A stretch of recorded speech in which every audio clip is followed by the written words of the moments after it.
ਦੀ ਕਰਮਾਂ ਮੁਤਾਬਕ ਤੁਰਨਾ, ਮੰਦੇ ਖਿਆਲਾਂ ਮੁਤਾਬਕ ਤੁਰਨਾ। ਥੋੜਾ ਜਿਹਾ ਨਕਸ਼ਾ ਬਣਾ ਲਓ। ਜਿਹੜਾ ਬੰਦਾ ਮਾੜੀ ਸੁਸਾਇਟੀ ਦਾ ਆਦੀ ਆ, ਉਹਨੂੰ ਆਪਣਾ ਪਰਿਵਾਰ, ਆਪਣੇ ਬੱਚੇ ਵਧੀਆ ਨਹੀਂ ਲੱਗੇ, ਗੁਰੂ ਦੀ ਬਾਣੀ ਚੰਗੀ ਨਹੀਂ ਲੱਗੀ, ਆਪਣੇ ਮਾਪੇ, ਆਪਣੇ ਭੈਣ ਭਰਾ ਅੱਛੇ ਨਹੀਂ ਲੱਗੇ, ਉਹ ਸੁਸਾਇਟੀ ਵੱਲ ਨੂੰ ਤੁਰ ਪਿਆ।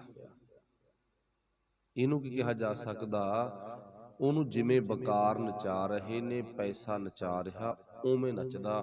ਕਹਿੰਦਾ ਮੈਂ ਤੁਹਾਡੇ ਤੋਂ ਕੀ ਲੈਣਾ? ਜਿਹਨੇ ਜਨਮ ਦਿੱਤਾ, ਕਹਿੰਦਾ ਤੁਹਾਡੇ ਤੋਂ ਕੀ ਲੈਣਾ? ਜਿਹਨੂੰ ਜਨਮ ਦਿੱਤਾ, ਤੁਹਾਡੇ ਤੋਂ ਕੀ ਲੈਣਾ? ਮੈਨੂੰ ਮੇਰੀ ਸੁਸਾਇਟੀ ਚੰਗੀ ਲੱਗਦੀ ਆ, ਮੈਨੂੰ ਮੇਰੀ ਮਹਿਫਲ ਚੰਗੀ ਲੱਗਦੀ ਆ, ਚਾਲੇ ਪਾ ਦਿੱਤੇ ਉੱਧਰ ਨੂੰ। ਇਹਨੂੰ ਕੀ ਕਿਹਾ ਜਾਂਦਾ? ਜਿਵੇਂ ਪੈਸਾ ਨਚਾਉਂਦਾ, ਜਿਵੇਂ ਬਕਾਰ ਨਚਾਉਂਦੇ ਨੇ। ਉਹ ਫਿਰ ਦਿਨ ਵੀ ਨਹੀਂ ਵੇਖਦਾ ਤੇ ਫਿਰ ਰਾਤ ਵੀ ਨਹੀਂ ਵੇਖਦਾ। ਗੁਰੂ ਸਾਹਿਬ ਕਹਿੰਦੇ ਚੱਲ ਪਿਆ। ਬਾਣੀ 'ਚ ਵੀ ਇਵੇਂ ਲਿਖਿਆ ਨਾ, ਬੁਰੇ ਕਾਮ ਕੋ ਊਠ ਖਲੋਇਆ, ਨਾਮ ਕੀ ਬੇਲਾ ਪੈ ਪੈ ਸੋਇਆ। ਗੁਰਦੇਵ ਪਾਤਸ਼ਾਹ ਜੀ ਕਹਿੰਦੇ ਫਿਰ ਬੁਰੇ ਕੰਮ ਨੂੰ ਤਾਂ ਭੱਜ ਕੇ ਖੜਾ ਹੋ ਗਿਆ, ਤੇ ਨਾਮ ਕੀ ਵੇਲਾ? ਚੰਗੇ ਕਰਮ, ਨਾਮ ਜਪਣਾ, ਚੰਗੇ ਆਹਾਰ ਲੱਗਣਾ, ਇਹ ਤਾਂ ਫਿਰ ਇਹਨੇ ਸੌਂ ਕੇ ਗੁਜ਼ਾਰ ਦਿੱਤੀ। ਸੌਣ ਤੋਂ ਭਾਵ ਕੀ? ਇਹਨੇ ਆਲਸ 'ਚ ਹੀ ਗੁਜ਼ਾਰ ਦਿੱਤੀ, ਘੌਲ 'ਚ। ਅੱਜ ਕਰਦੇ ਆ, ਕੱਲ ਕਰਦੇ ਆ, ਪਰਸੋਂ ਕਰਦੇ ਆ, ਚੌਥੇ ਕਰਦੇ ਆ, ਗੁਜ਼ਾਰਤੀ। ਨਾਮ ਕੀ ਵੇਲਾ ਪੈ ਪੈ ਸੋਇਆ। ਮੰਨ ਲਓ ਇੱਕ ਉਦਾਹਰਨ ਵੀ ਗੱਲ ਆ ਗਈ, ਭਾਈ ਅੰਮ੍ਰਿਤ ਛਕੋ, ਸਿੰਘ ਸਜੋ। ਕਹਿੰਦਾ ਅਗਲੇ ਸਾਲ, ਅਗਲਾ ਸਾਲ ਆ ਗਿਆ, ਕਹਿੰਦਾ ਉਦੋਂ ਅਗਲੇ ਸਾਲ। ਇਹ ਕੀ ਆ? ਨਾਮ ਕੀ ਵੇਲਾ ਪੈ ਪੈ ਸੋਇਆ। ਭਾਈ ਗੁਰਬਾਣੀ ਦੇ ਲੜ ਲੱਗ ਜਾ। ਕਹਿੰਦਾ ਹਜੇ ਤਾਂ ਉਮਰ ਥੋੜੀ ਆ, ਥੋੜੇ ਜਿਹੇ ਹੋਰ ਵੱਡੇ ਹੋ ਜਾਈਏ ਫੇਰ ਆਪਾਂ ਹਿੰਮਤ ਕਰਾਂਗੇ, ਫਿਰ ਹੋਰ ਵੱਡੇ ਹੋ ਜਾਈਏ, ਕਹਿੰਦਾ ਫਿਰ ਹਿੰਮਤ ਕਰਾਂਗੇ। ਆਪਾਂ ਹੁਣੀ ਕੀ ਬੋਲਿਆ ਵੀ ਅੱਗਾ ਨੇੜਾ ਆਇਆ, ਪਿੱਛਾ ਰਹਿਆ ਦੂਰ। ਸੱਜਣਾ ਗੌਰ ਕਰਕੇ ਵੇਖ, ਤੂੰ ਅੱਗੇ ਮੌਤ ਵੱਲ ਜਾ ਰਿਹਾ। ਸੱਚ ਆ। ਸਾਡੀ ਅੱਗੇ ਮੰਜ਼ਿਲ ਕੀ ਆ? ਨਿਗਾਹ ਮਾਰ ਕੇ ਵੇਖੋ। ਆਪਾਂ ਸਾਰੀ ਬੰਦੇ ਨੇ ਡਿਊਟੀ ਕਰਨੀ ਆ, ਕੋਈ ਜੌਬ ਕਰਨੀ ਆ, 58 ਸਾਲ ਤੱਕ ਰਿਟਾਇਰਮੈਂਟ ਮਿਲ ਜਾਣੀ ਆ। ਰਸਤੇ ਵਿੱਚ ਵੀ ਕਦੇ ਕੋਈ ਚਾਂਸ ਬਣ ਸਕਦਾ, ਅੱਜ ਕੱਲ ਪਰਸੋਂ, ਤੇ ਨਹੀਂ ਆਪਾਂ ਨੂੰ ਪਤਾ ਕਿੰਨਾ ਕੁ ਵਕਤ ਆ। ਅਕਸਰ ਤਾਂ ਸਾਡੇ ਅੱਗੇ ਇੱਕ ਮੌਤ ਦਾ ਬਹੁਤ ਵੱਡਾ ਖੂਹ ਆ, ਜਿਹਦੇ ਵਿੱਚ ਅਖੀਰ ਜਾ ਕੇ ਡਿੱਗ ਪੈਣਾ। ਫਿਰ ਉੱਥੇ ਪਛਤਾਉਣ ਦਾ ਸਮਾਂ ਵੀ ਨਹੀਂ ਮਿਲਣਾ। ਇੱਕ ਤਾਂ ਪਛਤਾਵੇ ਦਾ ਸਮਾਂ ਮਿਲ ਜਾਂਦਾ ਨਾ, ਪਰ ਉੱਥੇ ਪਛਤਾਵੇ ਦਾ ਸਮਾਂ ਵੀ ਨਹੀਂ ਮਿਲਣਾ। ਜਿਹਨੂੰ ਫਰੀਦ ਸਾਹਿਬ ਨੇ ਕਿਹਾ, ਫਰੀਦਾ ਅੱਗਾ ਨੇੜਾ ਆਇਆ, ਵੀ ਅੱਗਾ ਪਾਛਾ ਨੇੜੇ ਆ ਗਿਆ ਤੇ ਪਿੱਛਾ ਰਹਿਆ ਦੂਰ। ਤੇ ਜਿਹੜਾ ਤੇਰਾ ਪਿਛੋਕੜ ਸੀ, ਇਹ ਬਹੁਤ ਪਿੱਛੇ ਰਹਿ ਗਿਆ। ਨਾ ਤੈਨੂੰ ਪਿਛਲਾ ਸਮਾਂ ਮਿਲੇ ਤੇ ਨਾ ਤੈਨੂੰ ਮੂਹਰੇ ਕੋਈ ਪ੍ਰਾਪਤੀ ਹੋਵੇ, ਸਿਰਫ ਮੌਤ ਮਿਲੇਗੀ। ਅੱਜ ਮਿਲ ਜੇ, ਕੱਲ ਮਿਲ ਜੇ। ਤਾਈਓ ਗੁਰੂ ਸਾਹਿਬ ਨੇ ਕਿਹਾ ਨਾਮ ਕੀ ਵੇਲਾ ਪੈ ਪੈ ਸੋਇਆ, ਬੁਰੇ ਕਾਮ ਕੋ ਊਠ ਖਲੋਇਆ। ਪੈਸਾ ਜਿਵੇਂ ਨਚਾਈ ਜਾਂਦਾ, ਦੁਨੀਆ ਨੱਚੀ ਜਾਂਦੀ ਆ। ਆ ਕਨਸੈਪਟ ਮਨੁੱਖ ਨੇ ਆਪਣੇ ਜੀਵਨ ਵਿੱਚ ਗ੍ਰਹਿਣ ਕਰ ਲਏ। ਛੱਡ ਦਿੱਤੀ ਬਾਣੀ, ਛੱਡ ਦਿੱਤੇ ਗੁਣ, ਛੱਡ ਦਿੱਤੀ ਆਪਣੀ ਘਰ ਦੀ ਸਾਰੀ ਫੈਮਿਲੀ, ਬੱਚੇ, ਪਰਿਵਾਰ, ਮਾਪੇ, ਦਾਦਾ ਦਾਦੀ। ਕਹਿੰਦਾ ਮੈਂ ਕੀ ਲੈਣਾ?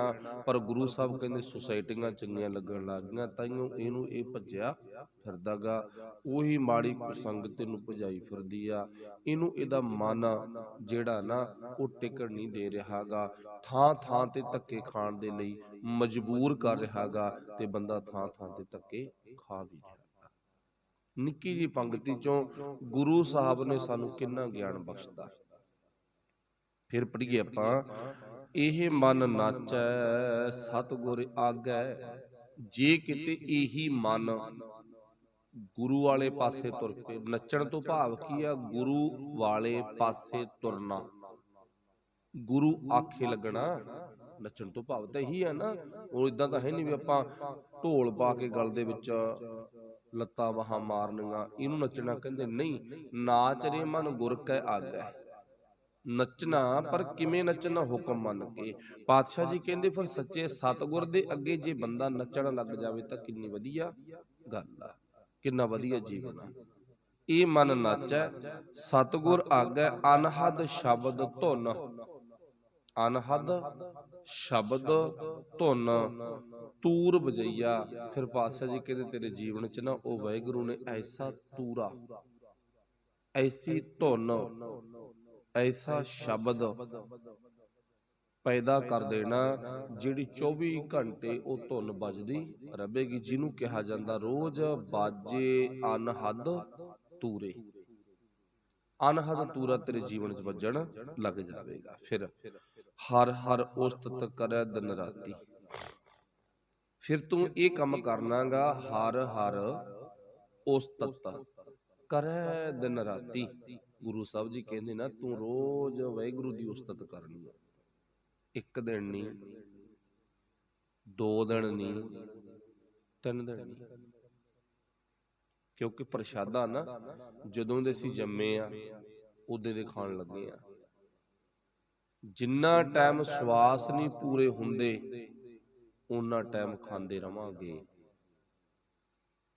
ਜੇ ਭੋਜਨ ਜਿੱਦੇ ਦੇ ਜੰਮੇ ਆ ਉਦੇ ਤੋਂ ਖਾਣ ਲੱਗੇ ਆ, ਮਰਨ ਤੱਕ ਖਾਂਦੇ ਰਵਾਂਗੇ, ਫਿਰ ਭਜਨ 1 2 3 ਡੰਗ ਕਿਉਂ? ਸੋਚਣ ਵਾਲੀ ਗੱਲ ਆ ਨਾ। ਭੋਜਨ ਤੋਂ ਬਿਨਾ 1 ਡੰਗ ਵੀ ਨਹੀਂ ਗੁਜ਼ਰਦਾ। ਔਖੇ ਸੌਖੇ 1 ਡੰਗ ਲੰਘਾ ਲਾਂਗੇ, ਔਖੇ ਸੌਖੇ 2 ਡੰਗ ਲੰਘਾ ਲਾਂਗੇ। ਜਿਵੇਂ ਭੋਜਨ ਜਨਮ ਤੋਂ ਲੈ ਕੇ ਮਰਨ ਤੱਕ ਖਾਣਾ ਨਾ ਤੇਰੀ ਜ਼ਿੰਦਗੀ ਦੀ ਖੁਰਾਕ ਆ, ਇਵੇਂ ਜਿਵੇਂ ਸੱਜਣਾ ਵਾਹਿਗੁਰੂ ਦਾ ਭਜਨ ਵੀ ਪਾਤਸ਼ਾਹ ਜੀ ਕਹਿੰਦੇ ਨਾ ਤੇਰੀ ਜ਼ਿੰਦਗੀ ਦੀ ਖੁਰਾਕ ਆ। ਤੇ ਭਜਨ 1 2 4 ਡੰਗ ਕਿਉਂ? ਭਜਨ ਵੀ ਹਰ ਟਾਈਮ ਆਪਣੀ ਜ਼ਿੰਦਗੀ ਦਾ ਨੇਮ ਬਣਾਉਣਾ ਗਾ। ਤਾਈਓ ਪਾਤਸ਼ਾਹ ਨੇ ਲਿਖਿਆ ਗਾ ਹਰ ਹਰ ਉਸਤਤ ਵਡਿਆਈ ਕਰੇ, ਰੋਜ਼ ਕਰਿਆ ਕਰ ਦਿਨ ਰਾਤੀ। ਦਿਨੇ ਵੀ ਰਾਤ ਨੂੰ ਵੀ। ਮਤਲਬ ਚੇਤੇ ਰੱਖਣਾ ਉਸ ਅਕਾਲ ਪੁਰਖ ਵਾਹਿਗੁਰੂ ਨੂੰ ਜਿਹਨੇ ਇੰਨਾ ਸੋਹਣਾ ਜੀਵਨ ਬਖਸ਼ਿਸ਼ ਕੀਤਾ। ਹਰ ਹਰ ਉਸਤਤ ਕਰੈ ਦਿਨ ਰਾਤੀ, ਰਖ ਰਖ ਚਰਨ ਹਰ ਤਾਲ ਪੁਰਈਆ। ਗੁਰੂ ਸਾਹਿਬ ਜੀ ਫਿਰ ਕਹਿੰਦੇ ਰਖ ਰਖ ਚਰਨ ਹਰ ਤਾਲ ਪੁਰਈਆ। ਉਹ ਮਾਲਕ ਪਰਮਾਤਮਾ ਦੀ ਐਸੀ ਕਿਰਪਾ ਹੋਈ ਆ ਮੇਰੇ ਜੀਵਨ ਦੇ ਵਿੱਚ, ਮੇਰੀ ਜ਼ਿੰਦਗੀ ਦੇ ਵਿੱਚ, ਕਿ ਮੈਂ ਹਰ ਟਾਈਮ ਅਕਾਲ ਪੁਰਖ ਵਾਹਿਗੁਰੂ ਨੂੰ ਵਿਸਾਰਿਆ ਨਹੀਂ, ਉਹਨੂੰ ਭੁੱਲਣਾ ਛੱਡ ਦਿੱਤਾ। ਹੁਣ ਮੈਂ ਉਹਨੂੰ ਚੇਤੇ ਰੱਖਣਾ ਹੀ ਆਪਣੀ ਜ਼ਿੰਦਗੀ ਦਾ ਇੱਕ ਮੇਨ ਮਿਸ਼ਨ ਬਣਾ ਲਿਆ। ਆਪਣੀ ਜ਼ਿੰਦਗੀ ਦੇ ਵਿੱਚ ਉਹਨੂੰ ਹਰ ਟਾਈਮ ਆਪਣੇ ਹਿਰਦੇ ਦੇ ਵਿੱਚ ਤੇ ਆਪਣੀ ਜ਼ਿੰਦਗੀ ਦੇ ਵਿੱਚ ਹਰ ਟਾਈਮ ਉਹਦੇ ਨਾਲ ਤਾਲਮੇਲ ਬਣਾ ਕੇ ਮੈਂ ਰੱਖਾਂਗਾ। ਰਖ ਰਖ ਚਰਨ ਹਰ ਤਾਲ ਪੁਰਈਆ। ਵਾਹਿਗੁਰੂ ਨੇ ਮੇਰੀ ਜ਼ਿੰਦਗੀ ਦੇ ਵਿੱਚ ਐਸੀ ਕਿਰਪਾ ਕਰ ਦਿੱਤੀ ਹੈ। ਅੱਗੇ ਗੁਰੂ ਸਾਹਿਬ ਜ਼ਿਕਰ ਕਰਦੇ ਨੇ ਹਰ ਕੈ ਰੰਗ ਰਤਾ ਮਨ ਗਾਵੈ, ਰਸ ਰਸਾਲ ਰਬ ਸ਼ਬਦ ਰਵਈਆ। ਪਾਤਸ਼ਾਹ ਜੀ ਕਹਿੰਦੇ ਨਾ ਫਿਰ ਰਸ ਤੋਂ ਭਾਵ ਸਵਾਦ, ਰਸਾਲ ਸਵਾਦ।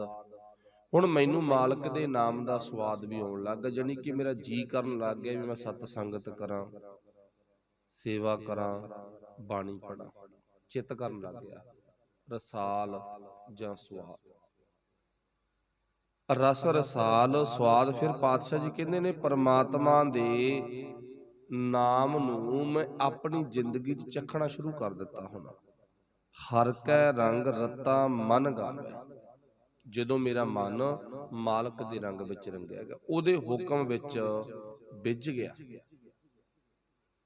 ਉਹਦੇ ਹੁਕਮ ਵਿੱਚ ਤੁਰ ਪਿਆ, ਉਹਦੇ ਹੁਕਮ ਵਿੱਚ ਰਹਿਣਾ ਸ਼ੁਰੂ ਕਰ ਦਿੱਤਾ। ਅਣਿਆਲੇ ਅਣੀਆਂ ਜਦੋਂ ਮੇਰੇ ਜ਼ਿੰਦਗੀ ਦੇ ਵਿੱਚ ਤੀਰ ਵੱਜੇ, ਅਣਿਆਲੇ ਅਣੀਆਂ ਰਾਮ ਰਾਜੇ, ਭਾਵ ਉਹ ਤੀਰ ਵੱਜੇ ਜਿਨ੍ਹਾਂ ਨੇ ਮੇਰੀ ਜ਼ਿੰਦਗੀ ਨੂੰ ਪਰੋ ਕੇ ਰੱਖ ਦਿੱਤਾ, ਮੇਰੀ ਜ਼ਿੰਦਗੀ ਨੂੰ ਸੋਹਣਾ ਬਣਾ ਕੇ ਰੱਖ ਦਿੱਤਾ, ਉਹਨਾਂ ਤੀਰਾਂ ਨੇ। ਫਿਰ ਪਾਤਸ਼ਾਹ ਕਹਿੰਦੇ ਨੇ ਕਿ ਹਰ ਕੈ ਰੰਗ ਰਤਾ ਮਨ ਗਾਵੈ। ਹੁਣ ਮੇਰਾ ਮਨ ਹਮੇਸ਼ਾ ਹੀ ਗਾਉਂਦਾ। ਜਿਵੇਂ ਆਪਾਂ ਪਿੱਛੇ ਵੀ ਵਿਚਾਰ ਕੀਤੀ ਸੀ ਵੀ ਭਗਤ ਧੰਨਾ ਜੀ ਬੇਸ਼ੱਕ ਕਿਰਤੀ ਇਨਸਾਨ ਨੇ, ਭਗਤ ਨੇ, ਬੜੀ ਮਿਹਨਤ ਕਰਦੇ ਨੇਗੇ, ਕੋਈ ਸ਼ੱਕ ਨਹੀਂ ਇਹਦੇ 'ਚ। ਪਰ ਫਿਰ ਵੀ ਉਹਨਾਂ ਨੇ ਸਾਨੂੰ ਇੱਕ ਗੱਲ ਸਮਝਾ ਦਿੱਤੀ, ਸਪਸ਼ਟ ਕਰ ਦਿੱਤੀ, ਭਾਵੇਂ ਬੀਤ ਚੁੱਕੇ ਕੱਲ ਵਿੱਚ ਮੈਂ ਇੱਕ ਖੇਤੀ ਕਰਨ ਵਾਲਾ ਵਿਅਕਤੀ ਸੀ, ਪਰ ਆਉਣ ਵਾਲੇ ਵਕਤ ਵਿੱਚ ਮੈਂ ਮਾਲਕ ਨਾਲ ਜੁੜ ਕੇ ਬਹੁਤ ਵਧੀਆ ਜੀਵਨ ਵਾਲਾ ਇੱਕ ਦਾਨਾ ਪੁਰਖ ਬਣ ਗਿਆ, ਸਿਆਣਾ ਬਣ ਗਿਆ, ਭਗਤ ਬਣ ਗਿਆ।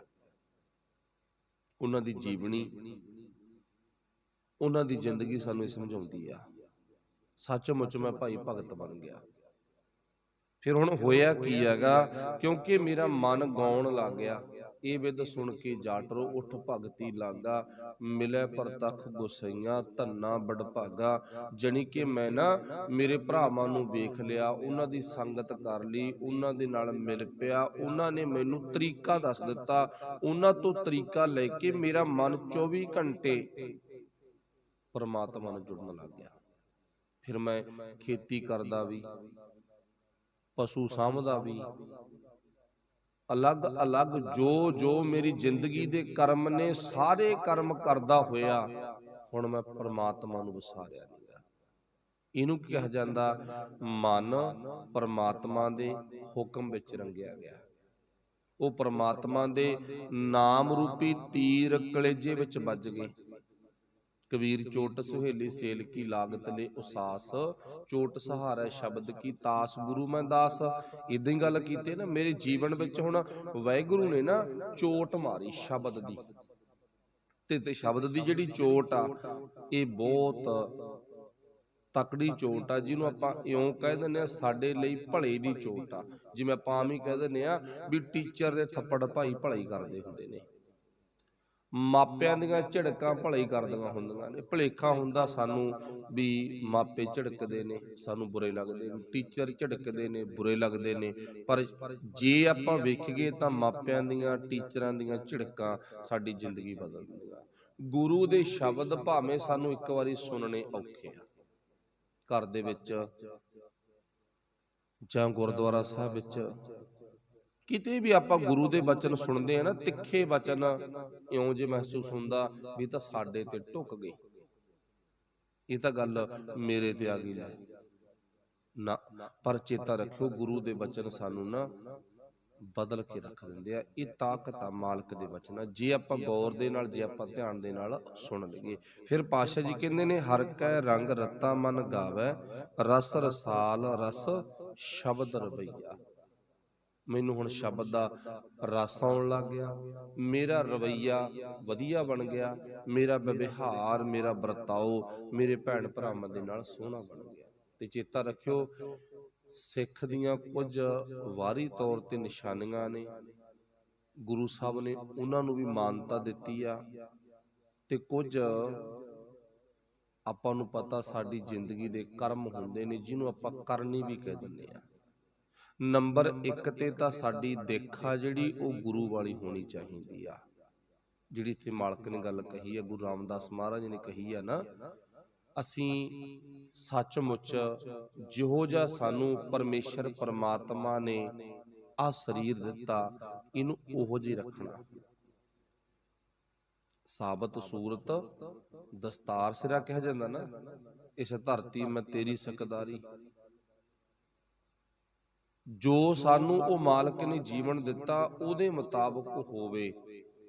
ਤੇ ਨੰਬਰ 2 ਤੇ ਫਿਰ ਬਾਹਰੀ ਤੌਰ ਤੇ ਕੱਲਾ ਕਈ ਵਾਰ ਪਹਿਰਾਵਾ ਵੀ ਨਹੀਂ ਕੰਮ ਕਰਦਾ, ਤੇ ਮਨੁੱਖ ਦੀ ਕਰਨੀ ਵੀ ਜ਼ਰੂਰੀ ਆ। ਜੇ ਕਰਨੀ ਨਾ ਹੋਵੇ, ਪਹਿਰਾਵਾ ਕਿਸੇ ਕੰਮ ਦਾ ਨਹੀਂ, ਤੇ ਜੇ ਕਰਨੀ ਹੋਵੇ ਤਾਂ ਗੁਰੂ ਵੱਲੋਂ ਬਖਸ਼ਿਸ਼ ਕੀਤਾ ਹੋਇਆ ਬਾਣਾ ਵੀ ਜ਼ਰੂਰੀ ਆ, ਰਹਿਤ ਵੀ ਜ਼ਰੂਰੀ ਆ, ਮਰਜ਼ਾਦਾ 'ਚ ਵੀ ਆਉਣਾ ਜ਼ਰੂਰੀ ਆ। ਮਾਲਾ ਦੇ ਵਿੱਚ ਨਾ ਇੱਕ ਸੂਤ ਪਾਇਆ ਹੋਇਆ ਗਾ, ਤੇ ਉਹ ਸੂਤ ਕਰਕੇ ਮਾਲਾ ਦੀ ਕੀਮਤ ਆ, ਉਹਦੀ ਕੀਮਤ ਆ ਨਾ ਸੂਤ ਕਰਕੇ। ਸੂਤ ਟੁੱਟ ਗਿਆ, ਮਣਕਾ ਕੱਲਾ ਕੱਲਾ ਹੋ ਜਾਊਗਾ, ਤੇ ਉਹਨਾਂ ਦੀ ਕੋਈ ਬਹੁਤੀ ਕੀਮਤ ਨਹੀਂ ਹੈ। ਪਰ ਜੇ ਉਹਨੂੰ ਮੱਥੇ ਨਾਲ ਲਾਇਆ ਜਾਂਦਾ, ਕੱਲੇ ਕੱਲੇ ਮਣਕੇ ਨੂੰ ਨਹੀਂ ਮੱਥੇ ਨਾਲ ਲਾਇਆ ਜਾਂਦਾ, ਪੂਰੀ ਮਾਲਾ ਨੂੰ ਲਾਇਆ ਜਾਂਦਾ, ਤੇ ਮਾਲਾ ਦੇ ਪਿੱਛੇ ਜਿਹੜੀ ਤਾਕਤ ਆ ਉਹ ਆ ਸੂਤ ਦੀ। ਤੇ ਰੋਜ਼ ਆਪਾਂ ਜਪਜੀ ਸਾਹਿਬ ਜੀ ਪੜ੍ਹਦੇ ਆ, ਧੌਲ ਧਰਮ ਦਇਆ ਕਾ ਪੂਤ, ਸੰਤੋਖ ਥਾਪ ਰੱਖਿਆ ਜਿਨ ਸੂਤ। ਪਰਮਾਤਮਾ ਨੇ ਪੂਰੀ ਦੁਨੀਆ ਨੂੰ, ਪੂਰੇ ਜੀਵਾਂ ਨੂੰ, ਸਾਰਿਆਂ ਨੂੰ ਇੱਕ ਸੂਤ ਵਿੱਚ ਪਰੋਇਆ ਹੋਇਆ, ਉਹ ਵਾਹਿਗੁਰੂ ਦਾ ਹੁਕਮ ਰੂਪੀ ਸੂਤ ਆ। ਤੇ ਗੁਰੂ ਸਾਹਿਬ ਕਹਿੰਦੇ ਜੇ ਤੂੰ ਮਾਲਕ ਦੇ ਹੁਕਮ ਰੂਪੀ ਸੂਤ ਵਿੱਚ ਵਿਝ ਜਾਵੇਂ, ਮਰਜ਼ਾਦਾ ਰਹਿਤ ਇਹ ਸੂਤ ਆ, ਕਾਨੂੰਨ ਵਿੱਚ ਆ ਜਾਵੇਂ, ਫਿਰ ਭਲਿਆ ਤੂੰ ਬਹੁਤ ਲੋਕਾਂ ਦਾ ਭਲਾ ਕਰ ਸਕਦਾਗਾ, ਬੜੇ ਲੋਕਾਂ ਦਾ ਭਲਾ, ਤੇਰੇ ਹੱਥੋਂ ਬਹੁਤਿਆਂ ਦਾ ਭਲਾ ਹੋ ਸਕਦਾ, ਇਹ ਚੇਤੇ ਰੱਖੀ। ਸਤਿਗੁਰੂ ਪਾਤਸ਼ਾਹ ਜੀ ਕਹਿੰਦੇ ਫਿਰ ਮਾਲਕ ਦੇ ਹੁਕਮ ਰੂਪੀ ਸੂਤ ਵਿੱਚ ਆਉਣਾ ਵੀ ਜ਼ਰੂਰੀ ਆ। ਜਿੱਥੇ ਬਾਹਰੀ ਦਿੱਖ ਆ ਉੱਥੇ ਕਰਨੀ ਵੀ ਹੋਵੇ, ਤੇ ਜਿੱਥੇ ਕਰਨੀ ਆ ਉੱਥੇ ਬਾਹਰੀ ਦਿੱਖ ਵੀ ਹੋਵੇ। ਜਿਹਨੂੰ ਆਪਾਂ ਇਹ ਕਹਿ ਸਕਦੇ ਹਾਂ ਸੌਖੀ ਜੀ ਭਾਸ਼ਾ 'ਚ, ਜਿੱਥੇ ਗ੍ਰੰਥ ਆ ਤਾਂ ਉੱਥੇ ਪੰਥ ਦੇ ਧਾਰਨੀ ਵੀ ਹੋਈਏ, ਤੇ ਜਿੱਥੇ ਪੰਥ ਦੇ ਧਾਰਨੀ ਆ ਨਾ ਤੇ ਉੱਥੇ ਗ੍ਰੰਥ ਦੇ ਧਾਰਨੀ ਵੀ ਹੋਈਏ। ਗ੍ਰੰਥ ਤੇ ਪੰਥ ਤੇ ਉਹ ਵਚਨ ਤੁਸੀਂ ਜਾਣਦੇ ਹੋ, ਰਹਿਣੀ ਰਹਿ ਸੋਈ ਸਿੱਖ ਮੇਰਾ ਸੋ ਸਾਹਿਬ, ਮੈਂ ਉਸਕਾ ਚਿਹਰਾ ਦੀ ਗੱਲ ਕੀਤੀ ਆ। ਰਹਿਤ ਪਿਆਰੀ ਮੁਝ ਕੋ ਸਿੱਖ ਪਿਆਰਾ ਨਾਹੀਂ। ਫਿਰ ਗੁਰੂ ਸਾਹਿਬ ਨੇ ਕੀਤੀ, ਇਹ ਵੀ ਕਹਿਣਾ ਪੈ ਗਿਆ ਵੀ ਮੈਨੂੰ ਤੇਰਾ ਚਿਹਰਾ ਨਹੀਂ ਪਸੰਦ, ਬਾਹਰੀ ਦਿੱਖ ਨਹੀਂ ਪਸੰਦ, ਤੇਰੇ ਵਿੱਚ ਕਰਨੀ ਵੀ ਹੋਵੇ। ਕਰਨੀ ਨੂੰ ਮਾਨਤਾ, ਕਰਨੀ ਨੂੰ ਪ੍ਰਧਾਨਤਾ ਬਖਸ਼ਿਸ਼ ਕੀਤੀ ਆ। ਇੱਥੇ ਪਾਤਸ਼ਾਹ ਜੀ ਕਹਿੰਦੇ ਹਰ ਕੈ ਰੰਗ ਰੱਤਾ, ਇੱਥੇ ਆਪਣੀ ਵਿਚਾਰ ਚੱਲਦੀ ਆ। ਜਦੋਂ ਅਸੀਂ ਮਾਲਕ ਦੇ ਰੰਗ ਵਿੱਚ ਰੰਗੇ ਗਏ ਤਾਂ ਜ਼ਰੂਰ ਉਹਨੇ ਕਿਰਪਾ ਕਰਨੀ ਹੈ। ਰੰਗ ਵਿੱਚ ਰੰਗਣ ਤੋਂ ਭਾਵ ਦੀ ਮਰਜ਼ਾਦਾ ਚ ਆ ਗਏ, ਨਾਮ ਜਪਣਾ ਸ਼ੁਰੂ ਕਰ ਦਿੱਤਾ, ਬੁਰੇ ਕਾਮ ਕੋ ਊਠ ਖਲੋਇਆ ਵਾਲੀ ਗੱਲ ਛੱਡ ਦਿੱਤੀ, ਨਾਮ ਕੀ ਵੇਲਾ ਪੈ ਪੈ ਸੋਇਆ ਵਾਲਾ, ਇਹ ਆਪਣੇ ਕਨਸੈਪਟ ਨੂੰ ਬਾਹਰ ਕਰ ਦਿੱਤਾ ਜ਼ਿੰਦਗੀ ਦੇ ਵਿੱਚੋਂ। ਜਿਵੇਂ ਆਪਾਂ ਨਾ ਕਿਸੇ ਚੀਜ਼ ਨੂੰ ਸਵਾਰਨਾ ਹੋਵੇ, ਭੈਣਾਂ ਦਾ ਤਜਰਬਾ ਮੰਨ ਲਓ, ਕੋਈ ਦਾਲ ਧਰਨੀ ਆ, ਮੂੰਗੀ ਆ, ਮੋਠ ਆ, ਮਾਂਹ ਗੀ, ਇੱਦਾਂ ਦੀ ਕੋਈ ਵੀ ਸੁੱਕੀ ਦਾਲ ਲਾ ਲਓ, ਉਹਦੇ ਵਿੱਚ ਰੋੜ ਨੇ ਤੇ ਕੱਲੀ ਕੱਲੀ ਰੋੜੀ ਵਿੱਚੋਂ ਡੱਕਾ ਡੌਲਾ ਆਪਾਂ ਕੱਢ ਦਿੰਦੇ, ਸਾਰਾ ਵਿੱਚੋਂ ਛਾਂਟ ਕੇ ਅਲੱਗ ਕਰ ਲੈਂਦੇ ਆ। ਇਵੇਂ ਜਿਵੇਂ ਗੁਰੂ ਰਾਮਦਾਸ ਮਹਾਰਾਜ ਜੀ ਕਹਿੰਦੇ ਨਾ, ਤੇਰੀ ਜ਼ਿੰਦਗੀ 'ਚ ਮੈਂ ਤੈਨੂੰ ਕੁਝ ਇਦਾਂ ਦੇ ਪਦਾਰਥ ਦਿੱਤੇ ਆ, ਗੁਣ ਘੁੰਡੀਆਂ ਰੂਪੀ ਔਗਣ, ਗੁਣਾਂ ਦੇ ਵਿੱਚੋਂ ਘੁੰਡੀਆਂ ਬਾਹਰ ਕੱਢਦੇ ਚੱਕ ਚੱਕ ਕੇ, ਤੇ ਇਹਨੂੰ ਕਿਹਾ ਜਾਂਦਾ ਅਸੀਂ ਉਹਦੇ ਰੰਗ ਵਿੱਚ ਰੰਗੇ ਗਏ। ਫਿਰ ਉਹੀ ਵਸਤੂ, ਉਹੀ ਪਦਾਰਥ, ਉਹੀ ਸੁੱਕੀ ਦਾਲ ਕਿੰਨੀ ਸੋਹਣੀ ਬਣ ਜਾਂਦੀ ਆ ਜਦੋਂ ਉਹਦੇ ਚੋਂ ਰੋੜੀਆਂ, ਕੂੜਾ ਕਰਕਟ, ਡੱਕੇ ਡੋਲੇ ਨਿਕਲ ਜਾਣ। ਜਿੰਨਾ ਟਾਈਮ ਡੱਕੇ ਡੋਲੇ ਨੇ ਉਨਾ ਟਾਈਮ ਉਹ ਦੇਖਣ ਨੂੰ ਵੀ ਸੋਹਣੀ ਨਹੀਂ ਲੱਗਦੀ, ਪਰ ਚੇਤਾ ਰੱਖਿਓ ਡੱਕੇ ਡੋਲੇ ਨਿਕਲ ਜਾਂਦੇ ਫਿਰ ਉਹ ਸੋਹਣੀ ਵੀ ਲੱਗਣ ਲੱਗ ਜਾਂਦੀ ਆ। ਸਾਡੀ ਜ਼ਿੰਦਗੀ ਚੋਂ ਔਗਣਾ ਰੂਪੀ ਡੱਕੇ ਡੌਲੇ ਨਿਕਲ ਗਏ ਨਾ, ਰੋੜੀਆਂ ਨਿਕਲ ਗਈਆਂ, ਪਾਤਸ਼ਾਹ ਜੀ ਕਹਿੰਦੇ ਜ਼ਿੰਦਗੀ ਫਿਰ ਨਾ ਬਹੁਤ ਸਾਫ਼ ਬਣ ਜੂ, ਸੁਥਰੀ ਹੋ ਜਾਏਗੀ।